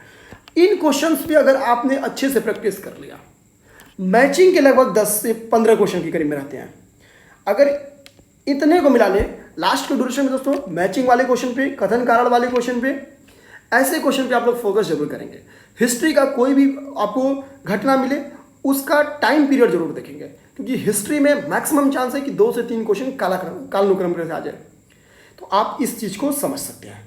32 नंबर क्वेश्चन पे आते हैं। करेक्ट, कांग्रेस ने साइमन आयोग का बहिष्कार किया। तो बिल्कुल सही दोस्तों, साइमन आयोग कब आया था, 1927 में आया था। इसमें 7 सदस्य थे, इनमें एक भी भारतीय नहीं था। और आया क्यों था? तो जो 1919 का एक्ट था वो कितना प्रभावी रहा, उसमें कितने सुधार करने की जरूरत है, आगे कैसी पॉलिसीज हो, इन सारी चीज़ का स्टडी करने आया था। आना था टेक्निकली इसको 1929 में, लेकिन राजनीतिक कारणों से यह आ गया 1927 में, यानी पहले ही आ गया। और एक तो तुम आ रहे हो, दूसरे कोई भारतीय नहीं रखे हो, यानी हमारे ऊपर बने कानून को तुम टेस्ट कर रहे हो और हम ही से नहीं पूछ रहे हो। तो दोस्तों यही इसका सही रीज़न है विरोध का। तो कांग्रेस ने साइमन कमीशन का बहिष्कार किया था, रीज़न था कोई भारतीय नहीं था, कथन और कारण सही है। 34 नंबर क्वेश्चन पे आते हैं। कह रहा निम्न घटनाओं को उनके कालक्रमानुसार अरेंज करिए। देखिए यहाँ पे BDC है जो दोस्तों दिया गया, ऑप्शन के हिसाब से दिया ABCD, तो इसमें नहीं फोकस परेशान होंगे। अब दोस्तों यहाँ भी देखिए कैबिनेट मिशन दिया है, तो कैबिनेट मिशन चूंकि अभी हम लोग पढ़े हैं और ये कब का था, तो मार्च 1946 का था, मार्च 1946 का था। अब देखिए होता क्या है कि जब मुस्लिम लीग को मार्च 1946 से ही लग गया था कि भैया अब हमको अपना स्वार्थ पूरा करना है, तो अब हमको मुस्लिम एजेंडा चलाना होगा, सांप्रदायिक एजेंडा चलाना होगा। और बीच के दिनों में कुछ ऐसी घटनाएं घटी भी जिसने हिंदू और मुस्लिम के बीच में दूरियां बहुत बढ़ा दी। उसी का फायदा मुस्लिम लीग अर्थात जिन्ना ने उठाया और उन्होंने सीधी कार्यवाही प्रारंभ की। देखेंगे इसका रिजल्ट हैदराबाद में, पंजाब में बहुत विध्वंसक होता है, कई जान माल के नुकसान बहुत ज़्यादा होता है। बिहार और बंगाल में भी आप देखेंगे बहुत बुरी तरह से होता है। तो सीधी कार्यवाही का इन्होंने ऐलान कैबिनेट मिशन के बाद लगभग 2-3 महीने बाद हम लोग कह लें तो इन्होंने अगस्त 1946 में, यानी हमारे आज़ाद होने के 1 साल पहले इन्होंने सीधी कार्रवाई की घोषणा की। अब हम लोग देखें तो जो ऑप्शन अरेंज करें, अब अंतिम सरकार का गठन है दोस्तों, ध्यान दें। तो अंतिम सरकार का गठन कब होगा? अंतिम सरकार का गठन कहीं ना तो कहीं जो हमारा संविधान बन रहा था उस पीरियड में बना होगा। तो ये 24 अगस्त 1946 को अंतिम सरकार का गठन किया गया था। तो ये भी अगस्त 1946 की घटना है, लेकिन जो सीधी कार्रवाई की घटना है वो थोड़ी पहले की है, थोड़ा पहले की है। अब हम लोग देखिए 1 हफ्ते पहले की सीधी कार्रवाई हुई थी, यानी 1 हफ्ते पहले मुस्लिम लीग ने सीधी कार्रवाई की जिसको गांधी जी ने कंट्रोल करने की कोशिश की, और अंतरिम सरकार की घटना उसी के 1 हफ्ते के बाद भारत में होती है। जिन्ना द्वारा शिमला सम्मेलन, दोस्तों जो ये सम्मेलन किया गया था बेसिकली इसलिए किया गया था ताकि जो पार्टीज में एक, और मतलब हम कह सकते हैं एकमत नहीं है, जो एक टकराव की स्थिति है, और तो उसको ख़त्म किया जाए। तो ये सारी पार्टीज ने मिलकर एक मल्टी पार्टी हम कह सकते हैं कि एक कॉन्फ्रेंस था शिमला में जिसका कोई रिजल्ट नहीं निकलता है। ये हुआ था 1945 जुलाई में। अब अरेंज करें दोस्तों, तो डी पहले है क्योंकि ये जुलाई 1945 की घटना है, तो डी पहले है, तो ये 2 तो कट गया और यहाँ भी डी है। अब इसके बाद से बी है, तो बी यहाँ भी है, बी मतलब कैबिनेट मिशन का आना। अब उसके बाद से देखें अगस्त में जाते हैं, तो अंतरिम सरकार के गठन और सीधी कार्रवाई में सबसे पहली घटना सीधी कार्रवाई की हुई है, फिर अंतरिम सरकार का गठन हुआ है। तो इस तरह से ऑप्शन बी सही हो गया। भूगोल पे आते दोस्तों, कह रहा कि यदि अरुणाचल प्रदेश के तिरप में सूर्योदय का टाइम पीरियड 5 हो रहा है और गुजरात के कांडला में IST का टाइम आपको बताना है। दोस्तों हमको पता है कि इन दोनों के बीच का जो टाइम, जो देशांतर का अंतर है इन दोनों के बीच में, यानी जो अरुणाचल प्रदेश और गुजरात के बीच में जो देशांतर का अंतर है वो है 30 डिग्री देशांतर का। क्यों? क्योंकि हमको पता है जो इस साइड का यानी भारत के पश्चिम का जो देशांतर है और जो भारत के पूर्व का देशांतर है, तो पश्चिम वो 68 से 97 के बीच का है, तो लगभग 30 का अंतर है। हम लोग देख सकते हैं, एग्जैक्ट देखें तो 68.7 से 97.25 का अंतर है। तो मोटा मोटा हम लोग लेते हैं कि 30 डिग्री का अंतर है। और हमको पता है 1 डिग्री बराबर 4 मिनट, तो जब 1 डिग्री बराबर 4 मिनट यानी 30 गुणे 30 डिग्री बराबर 30 गुणे 4 मिनट, तो यानी टोटल 120 मिनट का अंतर होगा। 120 मिनट का अंतर होगा, यानी हम लोग कह सकते हैं कि 2 घंटे का अंतर होगा, 2 घंटे का अंतर होगा। अब हम लोग आते हैं दोस्तों इसके सही आंसर को चेक करते हैं। तो देखो यहाँ पे 5 में 2 जोड़ेंगे तो आएगा भैया 7, ना कि 5.5 आएगा, ना कि 7.5 आएगा, ना कि 6 आएगा। 1 जोड़ने पे ये आएगा, 1.5 जोड़ने पे ये आएगा और आधा घंटा जोड़ने पे ये आएगा। तो सही आंसर इसका बहुत आसान था, 7 होगा। आते हैं दोस्तों, 19 डिग्री पूर्वी कटक अवस्थित है। तो 19 डिग्री पूर्वी कटक जो है वो हिंद महासागर, जिसको भारतीय महासागर कहा जाता है, वहाँ स्थित है। तो 19 डिग्री पूर्व रीज जो है, कटक है, वो भारतीय महासागर में स्थित है। 37 नंबर क्वेश्चन, निम्न में से कौन सी नदी रिफ्ट घाटी से होकर बहती है? तो बच्चों को पता है नर्मदा एवं ताप्ती, ये रिफ्ट घाटी से होकर बहती हैं और ये ज्वार नदमुख का निर्माण करती हैं, डेल्टा का नहीं। 38 नंबर क्वेश्चन आते हैं दोस्तों। अब आपका काम है दोस्तों, हम लोग पढ़ भी चुके हैं, नर्मदा एवं ताप्ती कहाँ से निकलती हैं, इसको फोकस कर लेना, एक बार देख लेना होमवर्क के तौर पे, होमवर्क के तौर पे। 38 नंबर क्वेश्चन आते हैं दोस्तों, निम्नलिखित में से किस एक राज्य में सुइल नदी परियोजना स्थित है? तो दोस्तों जो सुइल नदी परियोजना है वो हिमाचल प्रदेश में स्थित है।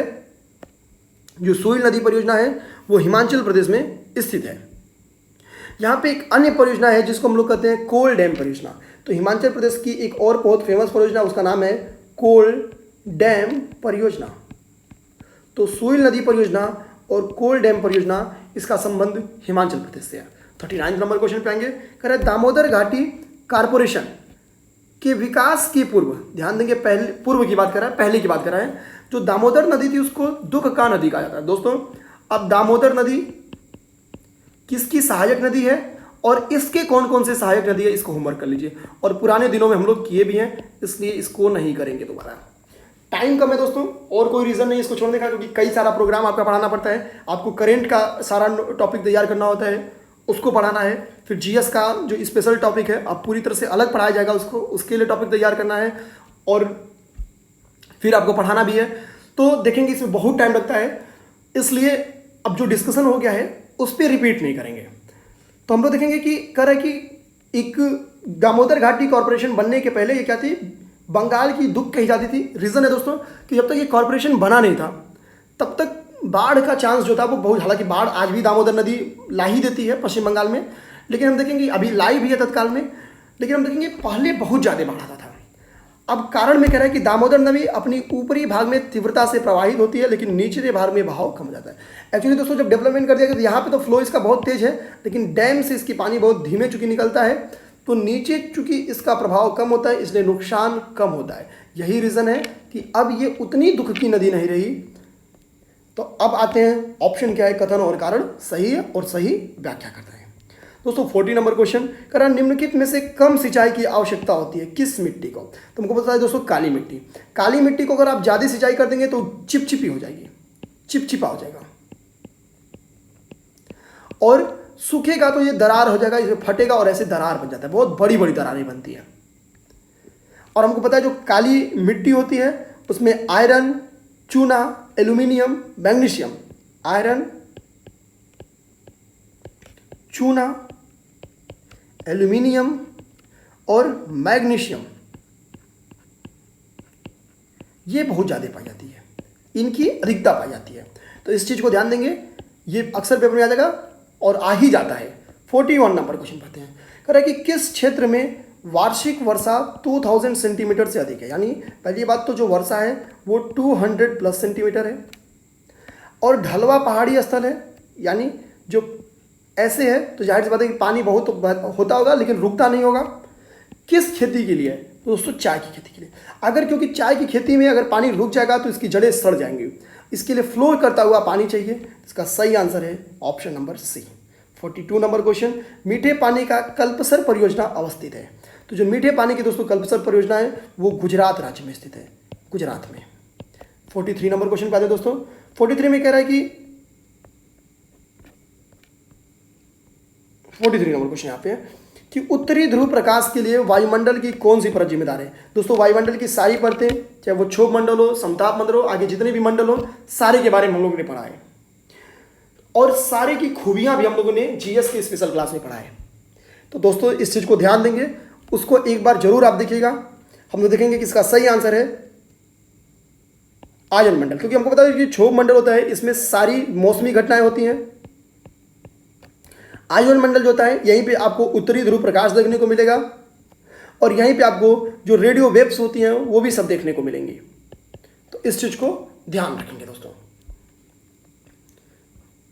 आगे आते हैं और दोस्तों एक चीज और होमवर्क के तौर पे यहां पे देख लीजिएगा, जो इन सारे मंडलों का टेम्परेचर बिहेवियर होता है, टेम्परेचर बिहेवियर होता है, एक बार वहां नजर जरूर फेर लीजिएगा दोस्तों। वैसे हम लोग कोशिश करेंगे कि एक बार फिर से जो जीएस की स्पेशल क्लास में इसको लेके आ जाएं और सारा टेम्परेचर बिहेवियर क्या है सब चीज़ ठीक से फिर से समझा दें। हालांकि हम लोग समझाए हुए हैं, तो समय अगर निकलेगा दोस्तों तो इस टॉपिक को दोबारा समझा दिया जाएगा जीएस की स्पेशल क्लास में। लेकिन मेरा मानना है कि अगर आप लोग बैक ईयर के क्वेश्चंस के डिस्कशन को देख रहे होंगे तो ये समझने में आपको नहीं समस्या आई हुई कि आयन मंडल में है, आप समझ रहे होंगे कि पिछले दिनों में अच्छे से समझाया जा चुका है। तो 44 नंबर क्वेश्चन पे आएंगे। रूर बेसिन प्रसिद्ध, अगर हम लोग दोस्तों सेकेंड वर्ल्ड वार थोड़ा भी दिमाग में रखें, सॉरी दोस्तों फर्स्ट वर्ल्ड वार थोड़ा सा भी दिमाग में रखें, तो ये फर्स्ट वर्ल्ड वार में जर्मनी के साथ जो इंडस्ट्रीज हुआ था हम देखेंगे उसका रूर एरिया छीन लिया गया था। तो ये रूर एरिया जो था ये कोयला के लिए फेमस है, और हम लोग को पता है कि कोयला उस वक्त एनर्जी का सबसे बड़ा सोर्स थी, और एनर्जी नहीं है तो आप इंडस्ट्रियलाइजेशन नहीं कर सकते हैं। तो हम लोग कह सकते हैं कि जर्मनी को अपंग बना दिया गया था उसका रूर बेसिन छोड़ के। तो इसका सही आंसर है ऑप्शन बी, जर्मनी का औद्योगिक क्षेत्र है। 45 नंबर क्वेश्चन पे आते हैं। करेक्ट, कौन सा भूमध्य रेखा पर स्थित है दोस्तों? कौन सा भूमध्य रेखा पे स्थित है, कौन सा कर्क रेखा पे स्थित है और कौन देश मकर रेखा पे स्थित है, इसकी हम लोगों ने खूब डिस्कशन किया है। मेरा मानना है एक बार आप रिवीजन जरूर करिएगा और यहाँ से मेरे से लिख लीजिए, पूरा चांस है कि एक बार एक क्वेश्चन यहीं से आ जाए, क्योंकि पिछले 2 साल से यहाँ पे सन्नाटा है। इन तीनों रेखाओं की कहाँ स्थिति है, यहाँ से क्वेश्चन नहीं आ रहा है। और जबकि यूपीपीसीएस का एक ट्रेंड रहा है कि वो भूमध्य रेखा, कर्क रेखा, मकर रेखा, 0 डिग्री देशांतर रेखा, यहाँ से क्वेश्चन जरूर पूछती है। लेकिन पिछले 2 सालों में यहाँ पे सूखा है, हो सकता हो कि इस सूखे पे इस बार मानसून आ जाए और क्वेश्चन बन जाए। तो ध्यान देंगे, क्वेश्चन पूछ रहा है कि इस अवस्थित है, तो दोस्तों इस पे जो है वो कोलंबिया और कीनिया ये दोनों स्थित हैं। इस चीज को ध्यान में रखेंगे। इसका आंसर है बी। 46 नंबर क्वेश्चन पे आते हैं। कारण निम्नलिखित में से पूर्वी द्वीप समूह का कौन सा द्वीप 3 देशों में विभाजित है? कारण निम्नलिखित में से पूर्वी द्वीप समूह का कौन सा द्वीप 3 देशों में विभाजित है? इसका सही आंसर है बोर्नियो। जो बोर्नियो है दोस्तों वो 3 द्वीपों में डिवाइड है, और हम लोग देखेंगे राजनीतिक रूप से ये इंडोनेशिया में, मलेशिया में और ब्रुनेई में पाया जाता है। लेकिन जो मैक्सिमम है इंडोनेशिया में पाया जाता है, मलेशिया में पाया जाता है और ब्रुनेई में पाया जाता है।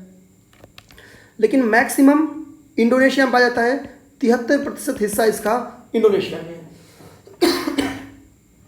उसके बाद से मलेशिया की बारी है जहाँ पे 26% हिस्सा है, और बचा जो हिस्सा है वो कहाँ पे है? ब्रुनेई में। वेरी इंपॉर्टेंट क्वेश्चन है दोस्तों ये। आगे जो क्वेश्चन है ये भी रिपीटेड क्वेश्चन है, इसको भी हम लोग किए हुए हैं।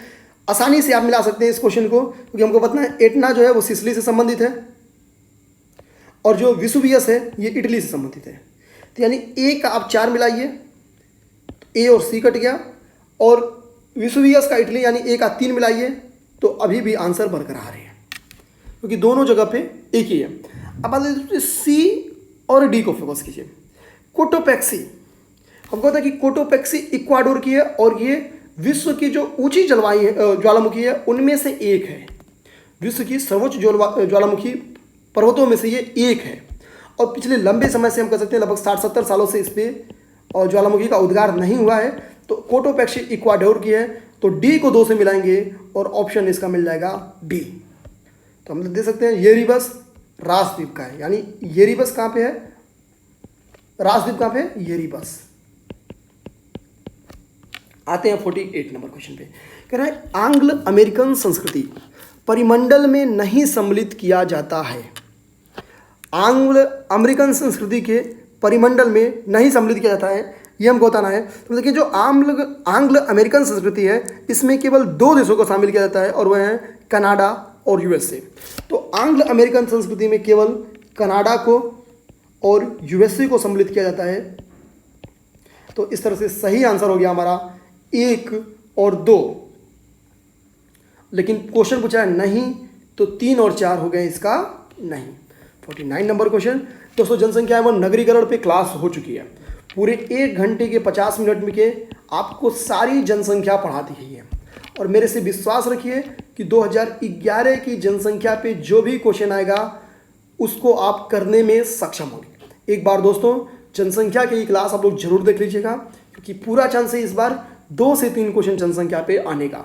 और ये 2-3 क्वेश्चन का महत्व इस बार 200 सीट में आप समझ सकते हैं फाइट कितनी टफ होगी। केवल 2600 लड़के इस बार मेंस लिखेंगे, जबकि हमको पता है कि 2600 लड़के 2018 का इंटरव्यू दिए हैं। तो एग्जाम का टफ आप यहाँ से आप चेक कर सकते हैं। आते हैं दोस्तों हम लोग सीधा पॉलिटी के क्वेश्चन पे, भारतीय संविधान की प्रस्तावना। दोस्तों हम लोग देखेंगे, ये भी रिपीटेड क्वेश्चन है, पिछले 10 साल का डिस्कशन हम लोग कर चुके हैं। हम लोग 42 में देख चुके हैं कि जो धर्मनिरपेक्ष है, जो समाजवादी, ये सब वर्ड है वो 42 में आए थे। दोस्तों जो तीनों कीवर्ड्स आए थे उनको एक बार होमवर्क के तौर पे अरेंज कर लीजिएगा, अरेंज कर लीजिएगा। दोबारा इसलिए नहीं बोल रहे हैं दोस्तों ताकि आप अपना रिवीजन कर सकें। कम से कम जो दोस्त नियमित तौर पे देख रहे हैं वो ये चेक हो सके कि वो अपना पढ़ाई तैयारी कंटिन्यूटी के साथ अच्छी कर रहे हैं कि नहीं कर रहे हैं, वो पिछले दिनों की जो डिस्कशन है उनको याद है कि नहीं है, वो चेक कर सकते हैं। तो 42वां संविधान संशोधन जो है वो इससे संबंधित है। और हम ध्यान देंगे कि एक ही बार प्रस्तावना में चेंजिंग की गई है, वो है 42वां संविधान संशोधन। आएंगे 52 नंबर क्वेश्चन पे। 52 नंबर क्वेश्चन कह रहा है दोस्तों कि निम्नलिखित सूची 1 को 2 से सुमेलित कीजिए। और हम लोग पता है कि दोस्तों आर्टिकल 14 बच्चे को पता है कि समानता का अधिकार है 14 से 18। ए का 3 से मिलाइए, आप देख सकते हैं कि ए का 3 केवल एक ही जगह है। तो सोचिए दोस्तों ये कितना आसान सा क्वेश्चन था। 368 संशोधन प्रक्रिया, ये भी देखिए कि कितना इसका आसान था। डी का 1 भी अगर आपको पता रहता तो आप आंसर मार देते हैं। सॉरी, डी का अगर जो 368 है दोस्तों, इसका सही आंसर देखिए दोस्तों, एक बार गलत मारा गया। इसको देखें कि ए का 3 है ना, तो ए का 3 तो यहाँ पे है और डी का 1 यहाँ पे है। तो आप देख सकते हैं कि कुछ भी आपको पता था इसका तो आपको सही आंसर मिल जाता। अब इसमें एक ही चीज़ ऐसा है जो हम लोग नहीं पढ़े थे, मंत्रिपरिषद का गठन। दोस्तों ध्यान देंगे, जो मंत्रिपरिषद का गठन है वो आर्टिकल 74 के तहत होता है। एक ही क्वेश्चन हम लोग रिपीटेड में नहीं पाए थे, बाकी सारा इसका पा चुके थे। 53 नंबर क्वेश्चन पाएंगे दोस्तों। ध्यानाकर्षण सूचना के प्रावधान में निम्नलिखित में से किस क्षेत्र को सीमित किया है? तो स्थगन। इन दो के बारे में दोस्तों हम लोग पढ़ चुके हैं, जीएस का जो स्पेशल क्लास लिए हैं उसमें पढ़ चुके हैं। और तो इन दो को तो छोड़ देते हैं।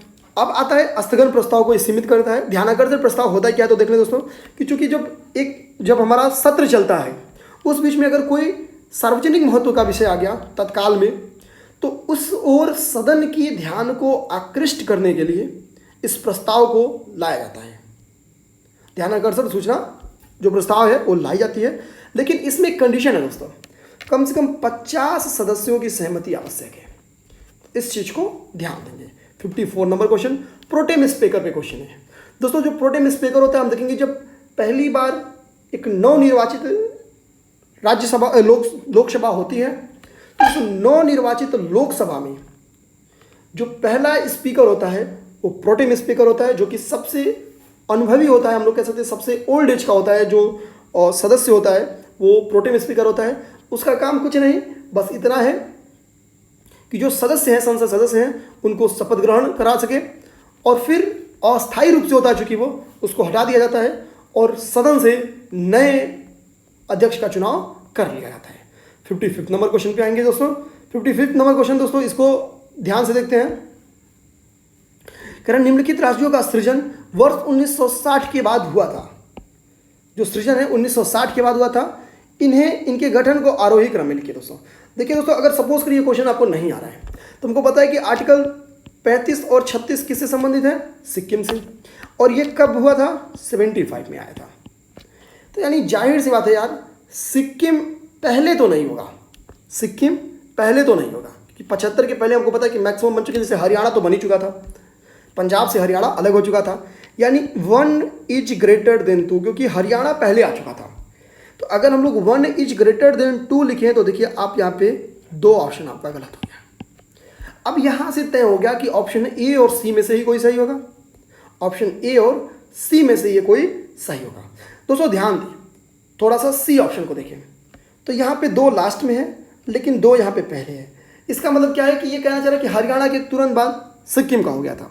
नहीं दोस्तों, हरियाणा का हम लोग देखेंगे तो लगभग 66 के करीब में डिवीजन हुआ था और सिक्किम का 75, यानी 10 साल का गैप है। यानी ऐसा नहीं है कि उस ड्यूरेशन में देखेंगे नए राज्यों का जो गठन हो रहा था बहुत ज़्यादा हो रहा था। जैसे हम देखेंगे 2002 में 3 नए राज्यों का गठन हुआ था, उनका ऑर्डर हम लोग तैयार कर लेंगे। 2014 में तेलंगाना का गठन हुआ। तो हम लोग देखेंगे कि ये आंसर होना थोड़ा सा अतिशयोक्ति लग रहा है, क्योंकि भैया ये मतलब सिक्किम को एकदम आगे पहुंचा दे रहा है, यानी नागालैंड से भी आगे पहुंचा दे रहा है और मेघालय से भी आगे पहुंचा दे रहा है, जबकि ऐसा नहीं हुआ था।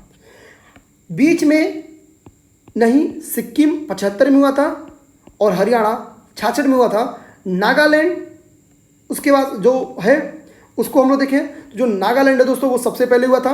नागालैंड का जो गठन हुआ था वो नियर अबाउट 66 के करीब में, 65 के करीब में नागालैंड का, 63 के करीब में नागालैंड का। देखिए यहाँ पे लिखा है 1963 में नागालैंड का गठन हुआ था। मेघालय 72 में गठन हुआ था। पंजाब का से हरियाणा 66 में अलग हुई थी, नवंबर 66 में। और आगे देखें जो सिक्किम है वो 75 में हुआ था। अरेंज करेंगे दोस्तों तो ऑप्शन सी सही हो जाएगा। मेरा जो पहले 2 क्वेश्चन को इग्नोर करने का जो सिद्धांत था वो कैसे आप क्वेश्चन ना आ रहे हो उसको टैकल करें, ये बताने का पर्पस था। 56 नंबर क्वेश्चन पाते दोस्तों, कह रहा है निम्न में से रीट, तो जो ये रीट पे क्वेश्चन है और कह रहा है कि इस क्वेश्चन में निम्न में से कौन सा एक रीट न्यायालय में कार्यवाही लंबित होने की दिशा में लागू किया जाता है। ये क्वेश्चन है कि निम्न में से कौन सा रीट न्यायालय में कार्यवाही लंबित होने की दिशा में लागू किया जाता है, इसको बताना है दोस्तों। तो हमको पता है दोस्तों कि जो सुप्रीम कोर्ट और हाई कोर्ट होती है वो 5 प्रकार के रीटों का यूज करती है। वो 5 प्रकार के रीटों का यूज करती है। जो 5 प्रकार के रूट हैं उनका नाम बोल देते हैं, जिनमें 4 रीट का तो नाम यहाँ पे दिया है। यानी यहाँ पे अधिकार परीक्षा दिया है, यहाँ पे उत्प्रेषण भी दिया है, यहाँ पे प्रतिषेध भी दिया है, यहाँ पे परमादेश भी दिया है। 5वां जो रीट है उसका नाम है दोस्तों बंदी प्रत्यक्षीकरण। बंदी प्रत्यक्षीकरण, इसके बारे में स्पेशल वीडियो बन के आएगा दोस्तों। 10 मिनट का ही वो हद से हद वीडियो रहेगा, 10 मिनट के अंदर का रहेगा और पूरा चांस है कि आपको यहाँ से क्वेश्चन आए तो एक क्वेश्चन सही करा दे। तो दोस्तों इसका सही आंसर है प्रतिषेध। जो प्रतिषेध का अर्थ होता है दोस्तों वो रोकने से होता है। प्रतिषेध का अर्थ जो होता है दोस्तों वो रोकने से होता है। और प्रायः होता क्या है कि जब कोई लोक प्राधिकारी ने दोस्तों, जब अधीनस्थ न्यायालय क्या करते हैं कि जब अधीनस्थ न्यायालय अपने न्याय क्षेत्र की अधिकारिता से इतर कार्य करते हैं, यानी उनकी जो कर्तव्य है वो नहीं है करना, उसके अलग के कर्तव्यों को पकड़ कर लेते हैं, तो उस ड्यूरेशन में जो आदेश होता है वो होता है प्रतिषेध। तो इसका सही आंसर है प्रतिषेध। इसके बारे में दोस्तों जीएस की स्पेशल क्लास ली जाएगी। बाकी जो चीज़ें हैं परमादेश, उत्प्रेषण, अधिकार परीक्षा, बंदी प्रत्यक्षीकरण, आप लोग बिल्कुल ना परेशान हुए। 1 से 2 दिन में, मैक्सिमम 2-3 दिन में आपको इसमें स्पेशल क्लास देखने को मिल जाएगा और इसकी जानकारी आपको टेलीग्राम चैनल पे दे दी जाएगी। आगे आते हैं, निर्वाचन आयोग पे क्वेश्चन है कि उत्तर प्रदेश लोक सेवा आयोग के व्यय किस निधि पर भारित होते हैं। दोस्तों ऑप्शन को इग्नोर करिए, भारत के संचित निधि पे क्यों होंगे भैया, जब यूपी के हैं एक काट दीजिए। अब आकस्मिक निधि पे कौन सा आकस्मिक घटना के भैया आकस्मिक निधि से होंगे, काटिए इनको। अब इसमें बच रहा है फीस द्वारा इसके स्वयं के एकत्र निधि पर और राज्य के संचित निधि पर। तो दोस्तों इसका सही आंसर हो गया राज्य के संचित निधि पर। तो उत्तर प्रदेश लोक आयोग का जो व्यय होता है वो राज्य के संचित निधि पे होता है। आगे हम लोग देखें 58 नंबर क्वेश्चन कह रहा है कि पंचायतों एवं नगर पालिकाओं का संबंध भारतीय संविधान के किस वर्ष के प्रावधान से। तो हम लोग कहेंगे 73rd और 74th अमेंडमेंट जो है वो 1993 में किया गया था। 1993 में किया गया था। 73वें अधिनियम से क्या क्या जोड़ा गया था, 74वें से कौन कौन सी अनुसूची जोड़ी गई, इसकी जानकारी आपको पिछले दिनों में दी गई है दोस्तों। तो एक बार जरूर अपनी जानकारी को रिवीजन कीजिए। इसी के लिए इन क्वेश्चंस को अब वापस नहीं बोला जा रहा है, जो आपके काम की चीज़ें बता दी जा रही है। इतना बता दे रहे हैं दोस्तों कि जो 73वां संविधान संशोधन है उसमें 11वीं अनुसूची और 9वां अध्याय जोड़ा गया था। बाकी 74वें में कौन सी अनुसूची जोड़ी गई थी, इस चीज़ को आपको स्वयं करना है, इस चीज़ का ध्यान देंगे। 59 नंबर क्वेश्चन अर्थव्यवस्था का जो ट्रेडिशनल क्वेश्चन है वहाँ से इसको छोड़ेंगे क्योंकि अब डाटा बदल चुके हैं।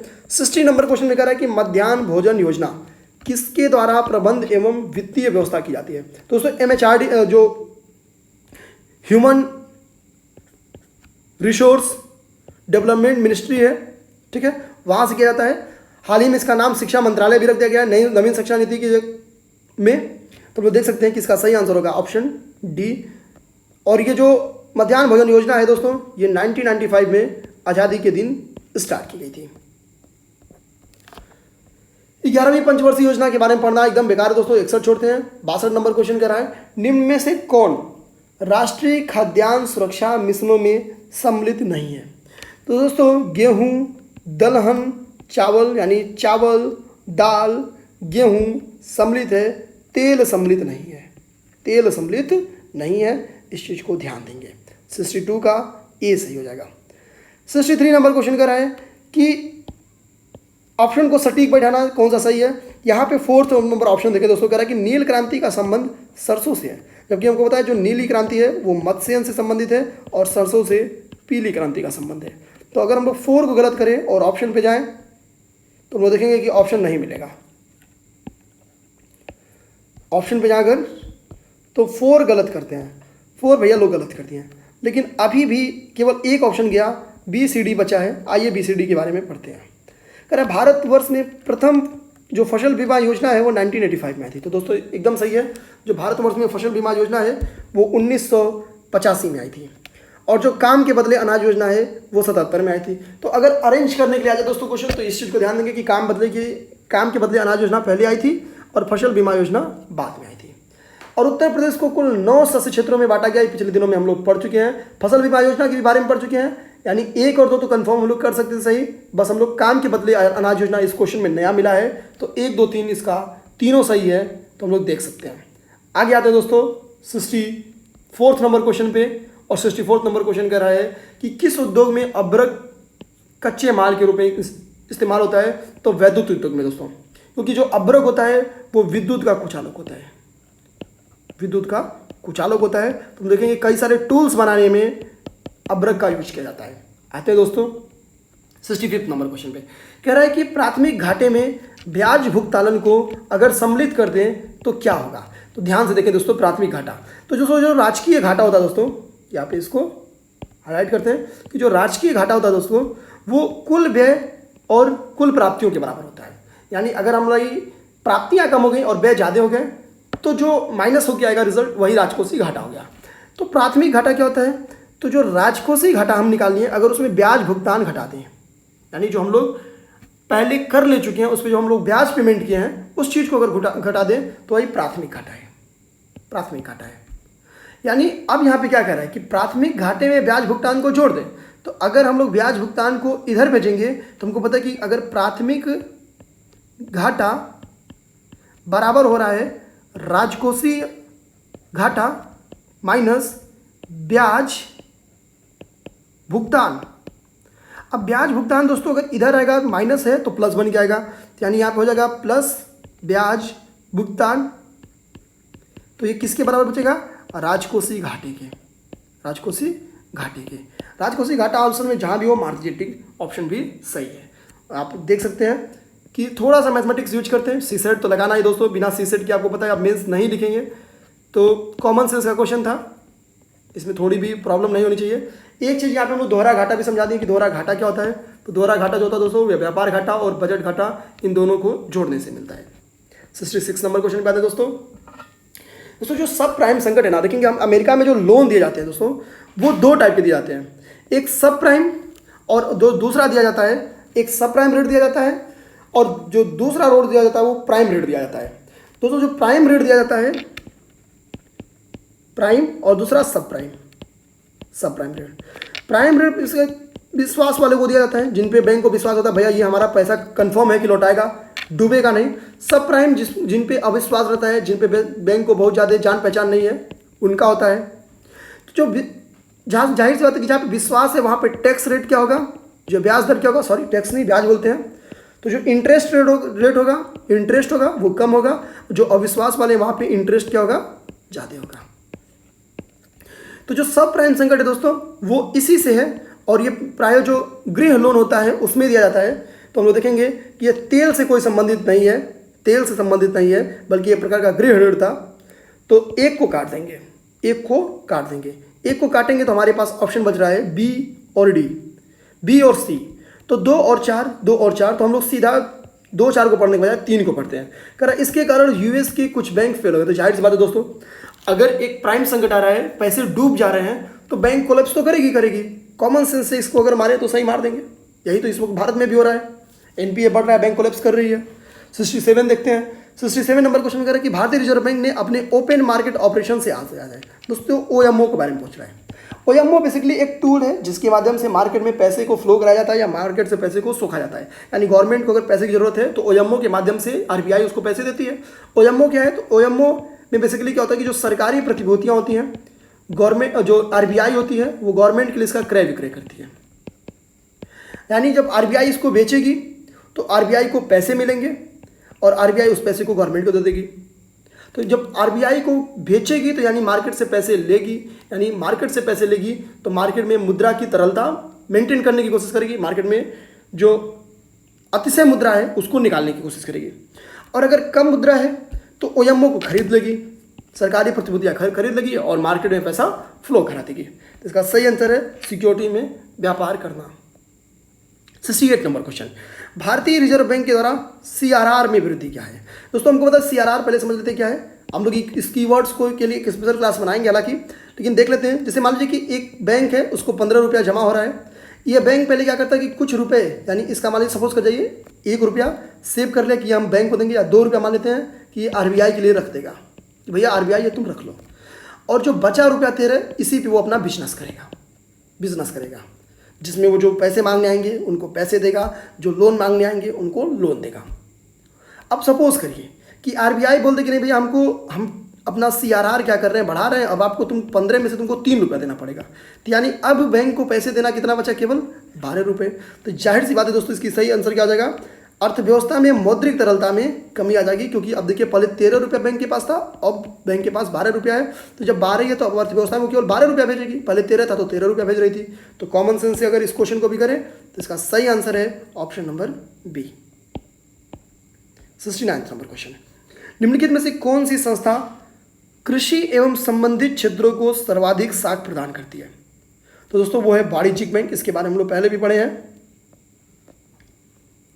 आते हैं 70 नंबर क्वेश्चन पे। कह रहा है राष्ट्रीय नवीनीकरण फंड जो है इसका गठन किस उद्देश्य से किया गया था? दोस्तों जो इसका गठन है हम देखेंगे 1997 में जो सेवा मुक्त कर्मचारी हैं उनको पेंशन प्रदान करने के लिए किया गया था। तो ऑप्शन नंबर ए इसका सही है। इसका गठन 1997 में किया गया था। कह रहा है कि किसने पहली बार व्यय कर को लगाने का सुझाव दिया था भारत में? तो भारत में पहली बार व्यय कर लगाने का सुझाव कॉरिडोर ने दिया था। ये सीधा फैक्ट है, याद करेंगे दोस्तों और आगे बढ़ेंगे, इसमें कुछ समझना नहीं है। आरबीआई का मुख्यालय कहाँ है? दोस्तों आरबीआई के बारे में हम लोग जीएस के इंपॉर्टेंट क्लास में पढ़े हैं। हालांकि जीएस का जो स्पेशल क्लास हम लोग कुछ दिन में लेके आने वाले हैं रोज, वहाँ पे इसको हम लोग फिर देख लेंगे। तो इसका मुख्यालय जो है दोस्तों वो मुंबई में स्थित है। और आरबीआई 1934 के एक्ट से 1935 में बनी थी, और जिस वक्त ये बनी थी इसकी पूंजी कितनी थी? 5 करोड़। एसईजेड के बारे में क्वेश्चन दोस्तों, स्पेशल इकोनॉमिक जोन। अब कह रहा है कि एसईजेड अधिकतम प्रभावी हुआ, अधिनियम प्रभावी हुआ। तो दोस्तों एसईजेड अधिनियम जो है वो 2005 में बना था, लेकिन जो ये अधिनियम है वो प्रभावी हुआ था 2006 में। तो इस तरह से हम लोग कह सकते हैं कि जो एसईजेड अधिनियम है वो 2005 में प्रभावी हुआ, बना, लेकिन प्रभावी 2006 में हुआ। दोस्तों एसईजेड के बारे में एक छोटा सा फैक्ट जान लेते हैं, बाकी एसईजेड के लिए हम लोग स्पेशल क्लास में पढ़ेंगे कि एसईजेड में बेसिकली होता क्या है कि जो निर्यात होता है उस पर कई सारी छूटें दी जाती हैं, जैसे कस्टम ड्यूटी नहीं लगती है, एक्साइज ड्यूटी नहीं लगती है, आयकर नहीं लगता है। तो इस तरह से कई सारी इनको छूटी दी जाती हैं। छूट देने का पीछे ये रहता है कि निर्यात को बढ़ावा दिया जाए, निर्यात को बढ़ावा दिया जाए। तो हम लोग ध्यान देंगे इस चीज़ को। 73 हो गया, 74 पे आते हैं। वायुमंडल में के ऊपर बहुत अधिक दबाव डालता है। वायुमंडल कह रहा है कि एटमॉस्फेयर हमारे ऊपर, ये इंसान हो गया, इंसान के ऊपर बहुत दबाव डालता है, परंतु हमको इसका अनुभव क्यों नहीं होता? दोस्तों हमको पता है कि हमारी ब्लड वेसल्स में जो धमनियाँ हैं वहाँ पे खूब तेज ब्लड्स फ्लो करती हैं, तो उन ब्लड्स का जो दबाव होता है वो बहुत ज़्यादा होता है तुलनात्मक जितना वायुमंडल लगाता है। यही रीज़न है कि हमको इसका अनुभव नहीं होता। तो हमारा रक्त जो होता है वो वायुमंडल के दबाव से अधिक दबाव लगाता है। 75 नंबर क्वेश्चन आते हैं। कह रहा है यदि फ्रीजर पर बर्फ इकट्ठी होती है तो रेफ्रिजरेटर में शीतलन बुरी तरह प्रभावित होता है। यानी अगर आपके फ्रीजर में बर्फ बहुत ज़्यादा जम गई है तो फ्रीजिंग कम हो जाती है, फ्रीजिंग जो होता है वो कम हो जाती है। एक्चुअली रीज़न है दोस्तों कि जो बर्फ़ है ना वो उष्मा की कुचालक होती है। वो हम लोग कह सकते हैं कि जो बर्फ़ है वो कुचालक तो नहीं बोलेंगे लेकिन दुर्बल चालक होती है, दुर्बल चालक होती है दोस्तों। यही रीज़न है कि शीतलन बुरी तरह प्रभावित हो जाता है। कुचालक होती दोस्तों फ्रीजिंग बंदी हो जाता, लेकिन दुर्बल चालक होती है। यही रीज़न है कि शीतलन प्रभावित होता है। तो कथन और कारण दोनों सही है और सही व्याख्या भी करता है दोस्तों। एक कह कि टेलीविजन में दूरस्थ नियंत्रण के लिए किस प्रकार के वैद्युत चुंबकीय विकिरण का उपयोग किया जाता है? तो दोस्तों जिस विकिरण का उपयोग किया जाता है वो विकिरण है अवरक्त विकिरण है। 77 नंबर क्वेश्चन कह रहा है कि दूरदृष्टि दोष वाले व्यक्ति को निम्नलिखित में से कौन सा सही नहीं है? सही नहीं है दोस्तों। कह रहा है कि व्यक्ति दूर के पिंडों को स्पष्टता से दिखता है। तो ध्यान देंगे दोस्तों, जो दूरदृष्टि दोष होता है ना दोस्तों, उसमें नज़दीक का नहीं ठीक से दिखता है, और जो निकट दृष्टि दोष होता है उसमें दूर का सही से नहीं दिखता है। जो निकट दृष्टि दोष होता है उसमें, अब इसमें क्या पूछा है ये देखते हैं। तो कह रहा है कि सही नहीं है, ये बताना है। तो कह रहा है कि व्यक्ति दूर के पिंडों को स्पष्ट देख लेता है, तो बिल्कुल सही है।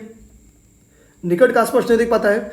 लेंस का जो नाभ्यंतर होता है वो अधिक होता है। थोड़ा सा अभी रुकेंगे, इसको समझते हैं। आते हैं, पिंड के निकट का प्रतिबिंब रेटिना के पीछे फोकस हो जाता है। दूर दृष्टि दोष में देखो दोस्तों, हम लोग ध्यान देकर थोड़ा सा निकट दृष्टि दोष और दूर दृष्टि दोष को समझ लें।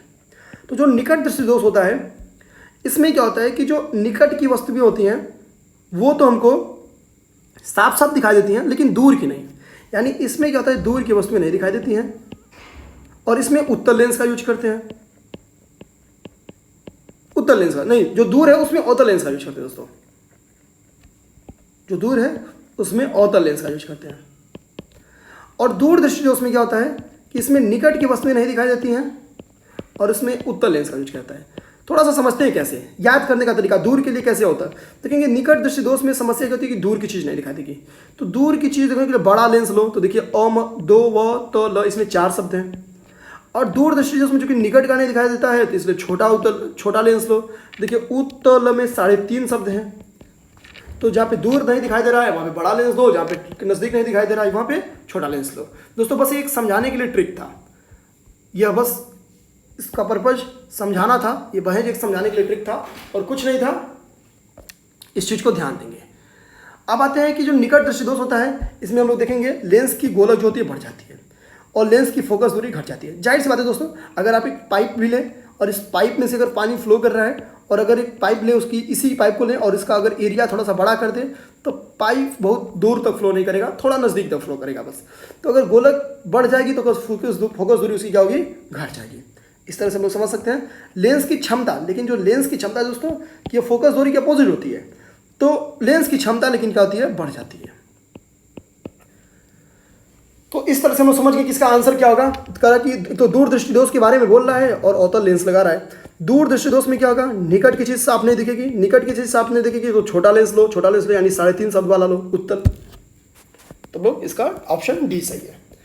मीथेन किसके वायुमंडल में उपस्थित है? दोस्तों इसको हम लोग पढ़ चुके हैं, जब सौरमंडल का इंपॉर्टेंट टॉपिक पढ़ रहे थे तो वहाँ पर इसको हम लोग पढ़ चुके हैं। मीथेन को ही लाल ग्रह भी कहते हैं, मंगल को ही लाल ग्रह भी कहते हैं।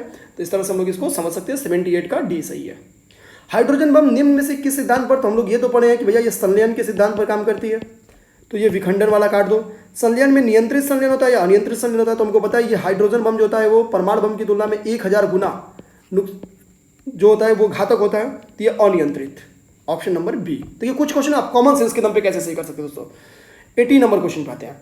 कह रहा है प्राकृतिक रूप से प्राप्त पदार्थ और उपस्थित तत्व। तो चलिए दोस्तों, हमको पता है हीरे में कार्बन पाया जाता है, सबसे अच्छा पर रूप है। तो ए का 4 मिलाइए, ए का 4 मिलाएंगे तो option A, option C cut गया। अब हमारे पास बी पे फोकस करें, संगमरमर।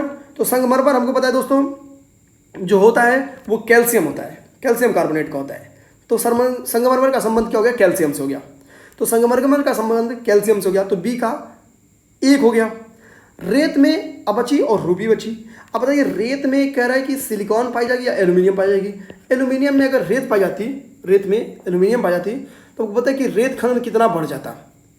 ठीक है, अभी तो भाई नहीं एल्यूमिनियम पाई जा रही तो रेत का इतना खनन हो रहा है, अवैध खनन हो रहा है। एल्यूमिनियम पाई जाती तो सोचिए क्या हो जाता। तो सीधी सी बात है, सिलिका पाई जाती भैया, सिलिका पाई जाती है।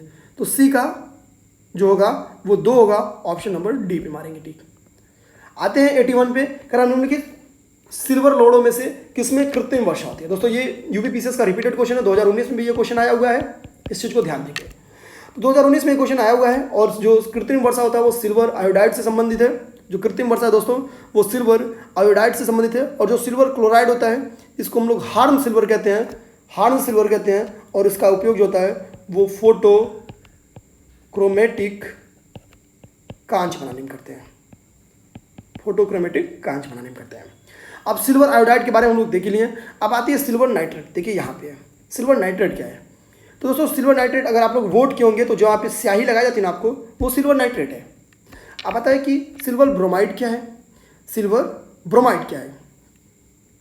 तो दोस्तों अगर हम लोग देखें तो हम लोग सिल्वर क्लोराइड देख लिए, सिल्वर आयोडाइड देख लिए, सिल्वर नाइट्राइड देख लिए। तो इस तरह से हम लोग तीनों को देख लिए। आते हैं आगे 82 पे। 82 नंबर क्वेश्चन कर रहा है कि फोटोग्राफी में प्रयुक्त होने वाला हाइपोविलियन है। तो हाइपोविलियन जो जली विलियन वो क्या है, तो ये सोडियम थायोसल्फेट है। हाइपोविलियन, हाइपो मतलब क्या है कि सोडियम थायोसल्फेट है। इस चीज़ को ध्यान देंगे। सोडियम थायोसल्फेट क्या है कि यह फोटोग्राफी में प्रयुक्त होने वाला एक हाइपोविलियन है। 83 नंबर को देखिए दोस्तों, साइंस में बिल्कुल फैक्चुअली क्वेश्चन आएगा। तो इसमें थोड़ा सा कॉन्सेप्ट अगर कहीं कहीं लगेगा तो वो लोग लगा लेंगे, जैसे निकट दृष्टि दोष और दूर दृष्टि दोष में जरूरत थी तो वहाँ सोच के समझ लिए। बाकी आप फैक्चुअली पढ़ के निकलिए, याद करिए, इसी तरह से क्वेश्चन आएंगे। और मेरा पूरा विश्वास है कि आप लोग सब सही करेंगे। अगर आप लोग पिछले 10 साल का डिस्कशन देखेंगे और आगे जो डिस्कशन किए जाएंगे आप उसको देखेंगे तो निश्चित ही साइंस में आप अच्छी जगह खड़े होंगे। और पहले भी जो रणनीति वाली क्लास है वहाँ पे हम बता चुके हैं कि रणनीति में आप साइंस के लिए घटना चक्र जरूर रखिएगा। अगर आप इस डिस्कशन के साथ घटना चक्र पढ़ लिए तो साइंस का 100% क्वेश्चन आप कर देंगे, ये दावा है मेरा। कारण निम्नलिखित फलीदार पौधों में से पेट्रोपादप भी है। तो पेट्रोपादप कौन है, तो जो करेज पौधे होते हैं ना, जो फलीदार पौधा है ये पेट्रोपादप है। 84 नंबर क्वेश्चन कह रहा है कि साल का टीका निम्नलिखित में से किस व्याधि के लिए बनाया जाता है। तो साल का टीका पोलियो के लिए। दोस्तों साल का टीका किस लिए है, तो साल का टीका पोलियो के लिए है। और हम लोग देख सकते हैं कि साल का टीका इसकी खोज भी जॉन साल्क ने की थी। इंसुलिन की खोज बेंटिक ने की थी। चेचक की खोज एडवर्ड जेनर ने की थी। टीबी की खोज कॉलमेट, यूरिन कॉलमेट ने की थी। तो ये वेरी इंपॉर्टेंट है, खोज से क्वेश्चन आते हैं हर साल। तो चेचक कई बार फिर देख लेते हैं, एडवर्ड जेनर ने की है, इंसुलिन की बेंटिक ने की है, पोलियो की जॉन ई साल्क ने की है और टीबी की यूरिन कॉलमेट ने की है। 85 नंबर क्वेश्चन पे आते हैं। व्याधि एक तरफ लिखा है, एक तरफ कारण लिखा है। कह रहा है कि टीबी क्या है। तो दोस्तों टीबी हम लोग देखेंगे कि ये एक जीवाणु है, जीवाणु संक्रमण है। हेपेटाइटिस बी क्या है, ये विषाणु संक्रमण है। तो ये हम लोग पिछले दिनों में पढ़े हैं, तो इसी को मैच कराइए। सी का 3 से मैच कराइए, सी का 3 है। डी का 4 से मैच कराइए, डी का 4 है। आंसर कहाँ पे मैच कर गया, ए में, सही हो गया। अब देखिए सी का 3 हो गया तो भाई ये दोनों गलत हो गया, और डी का 4 है तो ये दोनों सही है। तो यहीं पे 1 4 या 1 होगा, तो मिल गया आंसर। यानी देखिए आप थोड़ी सी जानकारी थी, मैचिंग का क्वेश्चन आपका निकल गया। अब आता है मेरिस्मस व्याध का कारण क्या है और क्वासियोरकस का कारण क्या है। दोस्तों जो क्वासियोरकस होता है ना वो बच्चों में होता है। इसमें बेसिकली क्या होता है, जो बच्चों के हाथ पाँव होते हैं वो फूल जाते हैं, पेट बाहर निकल जाता है, यानी एक जो उनकी बॉडी होती है वो डिसबैलेंस हो जाती है।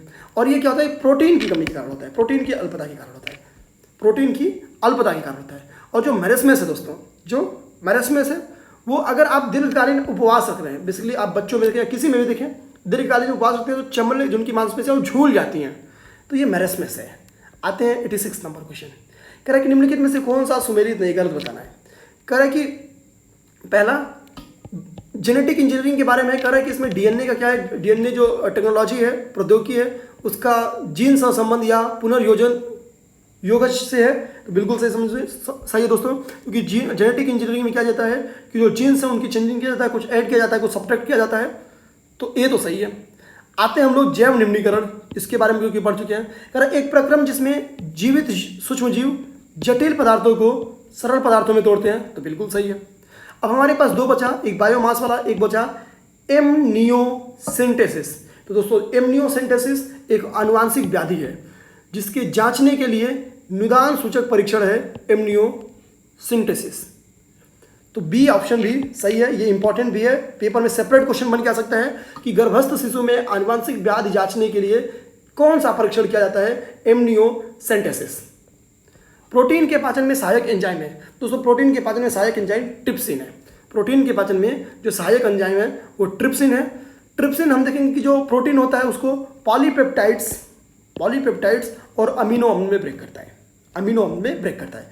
जो एमाइलेज होता है दोस्तों, एमाइलेज वो मांड को अघुलनशील शर्करा में, एमाइलेज क्या होता है, मांड को अघुलनशील शर्करा में, और लाइपेज जो इनफिल्ड्स इम्लसिफाइल्ड्स वसाएं हैं, या हम जो सीधे वसा बोले कि वसा को ग्लिसरीन और फैटी एसिड्स में कन्वर्ट करते हैं, वसा को जो होता है ग्लिसरीन और फैटी एसिड में कन्वर्ट करते हैं। तो अब 3 हो चुकी, मैच कर गया, तो हम लोग इसका तो सही आंसर तो वैसे भी मिल गया है कि ट्रिप्सिन है। ये ट्रिप्सिन क्या करता है कि प्रोटीन को तोड़ता है पॉलीपेप्टाइड में और अमीनो अम्ल में, यानी उसका पाचन करता है। आते हैं हम लोग 87 नंबर क्वेश्चन में। कह रहा है कि डॉक्टरों को मरीजों के उदर के अंदर परीक्षण के लिए जो एंडोस्कोप डाला जाता है, ये किस पे काम करता है दोस्तों? ये पूर्ण आंतरिक परावर्तन पे काम करता है, पूर्ण आंतरिक परावर्तन पे काम करता है, यानी पूर्ण आंतरिक परावर्तन।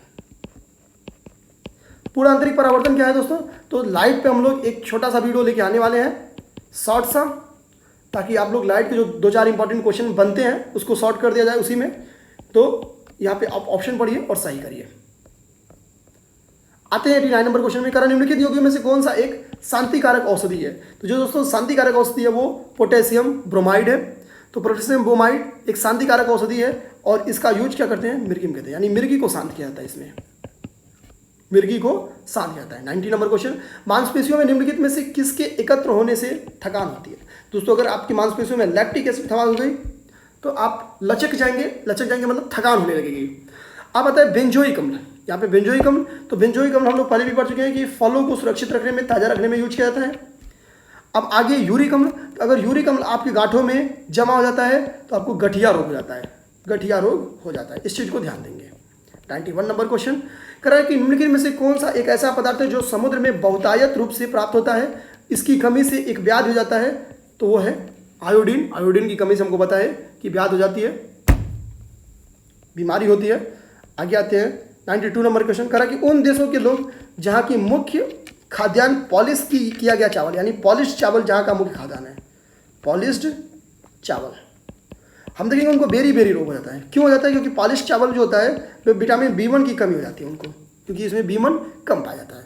तो विटामिन B1 की कमी इनको होती है और यही रीज़न है कि इनको बेरी हो जाता है, यानी बेरी से संबंध विटामिन B1 का। इस चीज़ को ध्यान देंगे। और पॉलिश चावल का भी का संबंध किससे? विटामिन B1 से है। सूक्ष्म जीव जो बीटी कपास से के उत्पादन से संबंधित हैं, तो देखेंगे जो बीटी कपास हुआ था दोस्तों, उसको जो जीन इंजीनियरिंग की गई थी उसमें बिसिलस थूरिन जिएंटिस इस जीवाणु के जीन का यूज किया गया था। बिसिलस थूरिजिएंटिस जो जीवाणु उसका यूज किया गया था, यानी बीटी कपास का संबंध जीवाणु से हो गया। जूमिंग कृषि कौन करते हैं? तो खासी करते हैं। जूमिंग कृषि कौन करते हैं दोस्तों? तो ये खासी करते हैं। और ये बेसिकली देखेंगे कि जो जूमिंग ये पाए जाते हैं बेसिकली उड़ीसा वाले एरिया में पाए जाते हैं, 95 नंबर क्वेश्चन। एक अंतरिक्ष यान जो एक चक्कर लगा रहा है वहाँ से एक सेब छोड़ा जाएगा तो क्या होगा? तो बिल्कुल दोस्तों, क्योंकि छोड़ेगा तो इसकी स्पीड सेब की भी वही रहेगी, तो वो इसी के साथ फ्लाई करेगा, यानी अगर एक समान चाल से आगे भी चल रहा है अंतरिक्ष यान तो तुरंत उसके नीचे होगा। तो जाहिर बात है अंतरिक्ष यान के साथ साथ उसी की गति से गतिमान होगा। बिल्कुल सही है इसका। इसी तरह से हम लोग पिछला क्वेश्चन और भी पढ़े थे कि अगर एक कोई फ्लाइट है वहाँ से एक बम छोड़ा जाता है तो बम की पोजीशन थोड़ी देर बाद क्या होगी? तो वो बोला ऑप्शन था उसका सही होगा कि वो तुरंत उसके नीचे होगी। 66 नंबर क्वेश्चन करें कि अंतरिक्ष आधारित सौर ऊर्जा को ऐसा सुझाया जाता है कि राष्ट्रीय लक्ष्य बनाया जाए। ठीक है क्यों ऐसा सुझाव दिया जाता है? क्योंकि जो अंतरिक्ष आधारित सौर ऊर्जा है वो बिना रुके 99% एनर्जी देती है और वो भी बहुतायत उपलब्धता होती है, यानी बहुत ज़्यादा देती है और 99% एनर्जी देती है। तो जाहिर सी बात हो दोस्तों, अगर वो इतना बेनिफिशियल है कि वो बहुतायत में ऊर्जा उपलब्ध करा रही है, 99% अगर बिना रुके उपलब्ध करा रही है, तो इससे अच्छा क्या हो सकता है? यही रीज़न है कि इसको राष्ट्रीय टारगेट, राष्ट्रीय लक्ष्य बनाना चाहिए। इसका सुझाव दिया गया था। कथन और कारण सही हैं और सही व्याख्या कर रहे हैं। कंप्यूटर पे कह रहा है कि कंप्यूटर वायरस क्या होता है दोस्तों? सॉफ्टवेयर प्रोग्राम होता है। यूनेस्को की अंतर्राष्ट्रीय मान्यता प्रदान की गई है। तो दोस्तों इसमें देखेंगे नीलगिरी को और जो नंदा देवी, इन दोनों को यूनेस्को ने प्रदान की। हालांकि सब जैवमंडल रिजर्व हैं, लेकिन जो राष्ट्र इनमें से इन्हीं दो को प्रदान की गई है। तो जितने भी जीवमंडल रिजर्व हैं उन सब के बारे में हम लोग स्पेशल क्लास बनाने वाले हैं और किसको, जो नियर अबाउट 11 ऐसे जीवमंडल रिजर्व हैं जिनको यूनेस्को ने मान्यता दी है, उनके बारे में भी हम लोग पढ़ेंगे। तो हम लोग जल्द इंतजार कीजिए, 2 से 3 दिन के वीडियोस में हम लोग इसको लेके आएंगे और अच्छे से खत्म करेंगे। आगे 99 नंबर क्वेश्चन कर रहा है कि धुलिया लोक नृत्य है, तो इसको हम लोग कई बार कर चुके हैं, बुंदेलखंड का है। निम्नलिखित में से सुमेलित नहीं है। तो दोस्तों आल्हा बुंदेलखंड का है, सही है। बिरहा पूर्वांचल का है, बिल्कुल सही है। कजरी अवध का है, सही है। चैती जो है रोहेलखंड का नहीं है, चैती ब्रज का है, ब्रज का है दोस्तों, इस चीज को ध्यान देंगे, चैती ब्रज का है। कारण निम्नलिखित में से कौन सा उत्तर प्रदेश का लोक नाट्य नहीं है? तो दोस्तों ध्यान दें, चरकुला के बारे में हम लोग पढ़े हुए हैं, तो चरकुला है। दादरा के बारे में हम लोग पढ़े हुए हैं, तो दादरा भी है। और जो कर्मा है ये भी है। तो जो मुरिया है ये हमारा लोक नृत्य नहीं है, ऑप्शन इसका डी सही हो जाएगा। 104 नंबर क्वेश्चन पे है, करा उत्तर प्रदेश में निम्नलिखित में से कहाँ सर्वाधिक जनजातियां हैं? सोनभद्र में है। और अभी जनजाति वाला क्वेश्चन जो हम लोग पढ़े हैं वहां पे मिल जाएगा, इसका ऑप्शन ये गलत दिया दोस्तों, इस चीज को ध्यान देंगे। 106 नंबर क्वेश्चन करा उत्तर प्रदेश की किसान भाई योजना लागू की गई थी? दोस्तों 1992 में लागू की गई थी, 1992 में लागू की गई थी, इस चीज को ध्यान देंगे। और ये क्वेश्चन आता रहता है, इंपॉर्टेंट है। उत्तर प्रदेश में प्रथम जो प्रौद्योगिकी पार्क कहाँ स्टेब्लिश किया गया था? लखनऊ में। ये भी रिपीटेड क्वेश्चन है और हम लोग कर चुके हैं। कुछ यहाँ पे और भी फैक्ट दिया गया है, देख लीजिए। एग्रो पार्क वाराणसी में है, नॉलेज पार्क ग्रेटर नोएडा में है, नौ से नोएडा। लेदर वाला पढ़ चुके हैं, उन्नाव में है। होजरी पार्क कानपुर में है। निर्यात संवर्धन नोएडा में है। जो प्रौद्योगिकी पार्क लखनऊ में पढ़ चुके हैं। सॉफ्टवेयर टेक्नोलॉजी जो है नोएडा कानपुर इन सब में है, इसको हम लोग पढ़ चुके हैं। खगोली पार्क लखनऊ में नहीं पढ़े हैं, देख लीजिए। Night safari park greater Noida में पढ़ चुके हैं। इसको एक बार स्क्रीनशॉट लेके आप दोस्तों एक बार देख लीजिए, जूम कर देते हैं, इसको स्क्रीनशॉट ले लीजिए और इसको देख लीजिए, बस देख लीजिए। अगला क्वेश्चन करा उत्तर प्रदेश की 10 लाख की नगरों में से किन की जनसंख्या आरोही क्रम में है? अभी इसको कट करते हैं, 2011 की सेंसस से इसको हम लोग देख लेंगे। 110 नंबर क्वेश्चन करा उत्तर प्रदेश में मान्यता प्राप्त स्टॉक एक्सचेंज कहाँ पे? तो कानपुर में दोस्तों। भारत में कुल 23 स्टॉक एक्सचेंज है। तर्क शक्ति का क्वेश्चन नहीं करेंगे, रमन सर के द्वारा सीसेट की क्लास ली जा रही है जिसमें वो रीजनिंग और मैथमेटिक्स की क्लास ले रहे हैं। तो जिन दोस्तों अब तक वो 8 क्लास ले चुके हैं, जिन दोस्तों ने अब तक और सीसेट की उनकी क्लास नहीं देखी है, एक बार आप जरूर देखिए, आपको बहुत बेनिफिशियल होगा। और दोस्तों एक सुझाव ये रहेगा कि कम से कम 5 सीसेट का पेपर, यानी जो बैक ईयर 5 सीसेट का पेपर है उसको आप जरूर लगाइएगा। इसका फायदा आपको पेपर में देखने को मिलेगा कि कम से कम इससे आपके 10 क्वेश्चन प्लस सही हो जाएंगे, जिससे आप आसानी से सीसेट क्वालिफाई कर जाएंगे।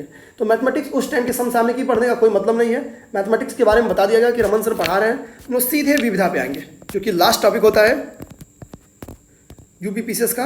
तो विविधा पे अगर हम लोग देखें तो ये शुरू होता है 143 से। 143 में देख रहे हैं कि ये भी रिपीटेड क्वेश्चन है दोस्तों, इस पीछे हम लोग लगा चुके हैं। कह रहे कि किशन महाराज किससे संबंधित है? तो जो किशन महाराज है वो तबला वादक थे, यानी 1 आ 2। और जो हरिप्रसाद चौरसिया थे, ये हरिप्रसाद चौरसिया थे दोस्तों, ये बांसुरी से संबंधित थे। तो हरिप्रसाद चौरसिया बांसुरी से संबंधित थे, यानी बी का 4। जो पंडित गोपाल मिश्र हैं ये सारंगी से संबंधित, यानी सी का 1। इस तरह से हम लोग समझ सकते हैं, इसका ऑप्शन क्या होगा? डी होगा।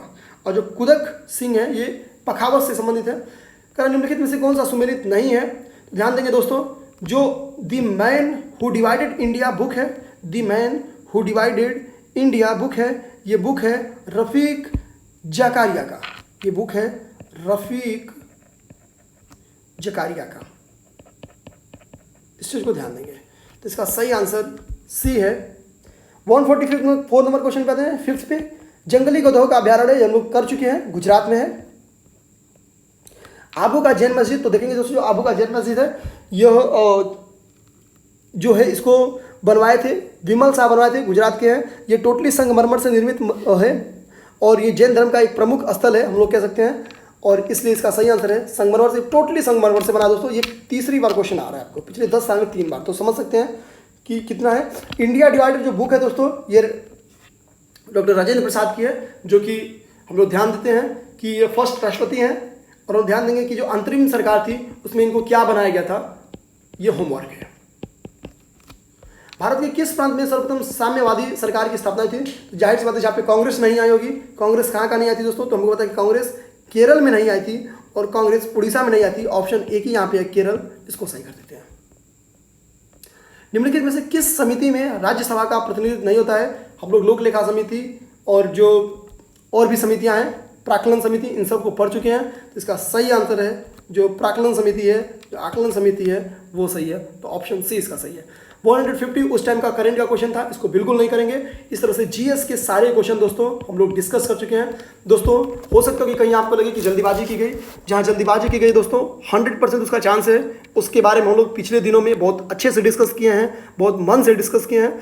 जीएस का अगर आज के डिस्कशन में हम देखेंगे कि जीएस टॉपिक पे डिस्कशन नहीं किया गया, इंपॉर्टेंट टॉपिक पे डिस्कसन नहीं किया गया, उसकी डिस्कशन हम लोग सेपरेट वीडियोस बना के 10-10 मिनट 15-15 मिनट का वीडियो बनाएंगे, एक दो इंपॉर्टेंट टॉपिक को उसमें डिस्कस करेंगे और वो बिल्कुल अलग से आपको मिलेगा। तो आप निश्चिंत रहिए, जीएस के इंपॉर्टेंट टॉपिक आपको मिलेंगे। आपका जो एक वादा किया गया है वो वादा जरूर पूरा किया जाएगा। करंट का 500 क्वेश्चन का वादा किया गया है, वो करंट का 500 क्वेश्चन का भी वादा पूरा किया जाएगा। इस तरह से आप आसानी से अपनी तैयारी को कंटिन्यू कीजिए, करंट पे फोकस कीजिए।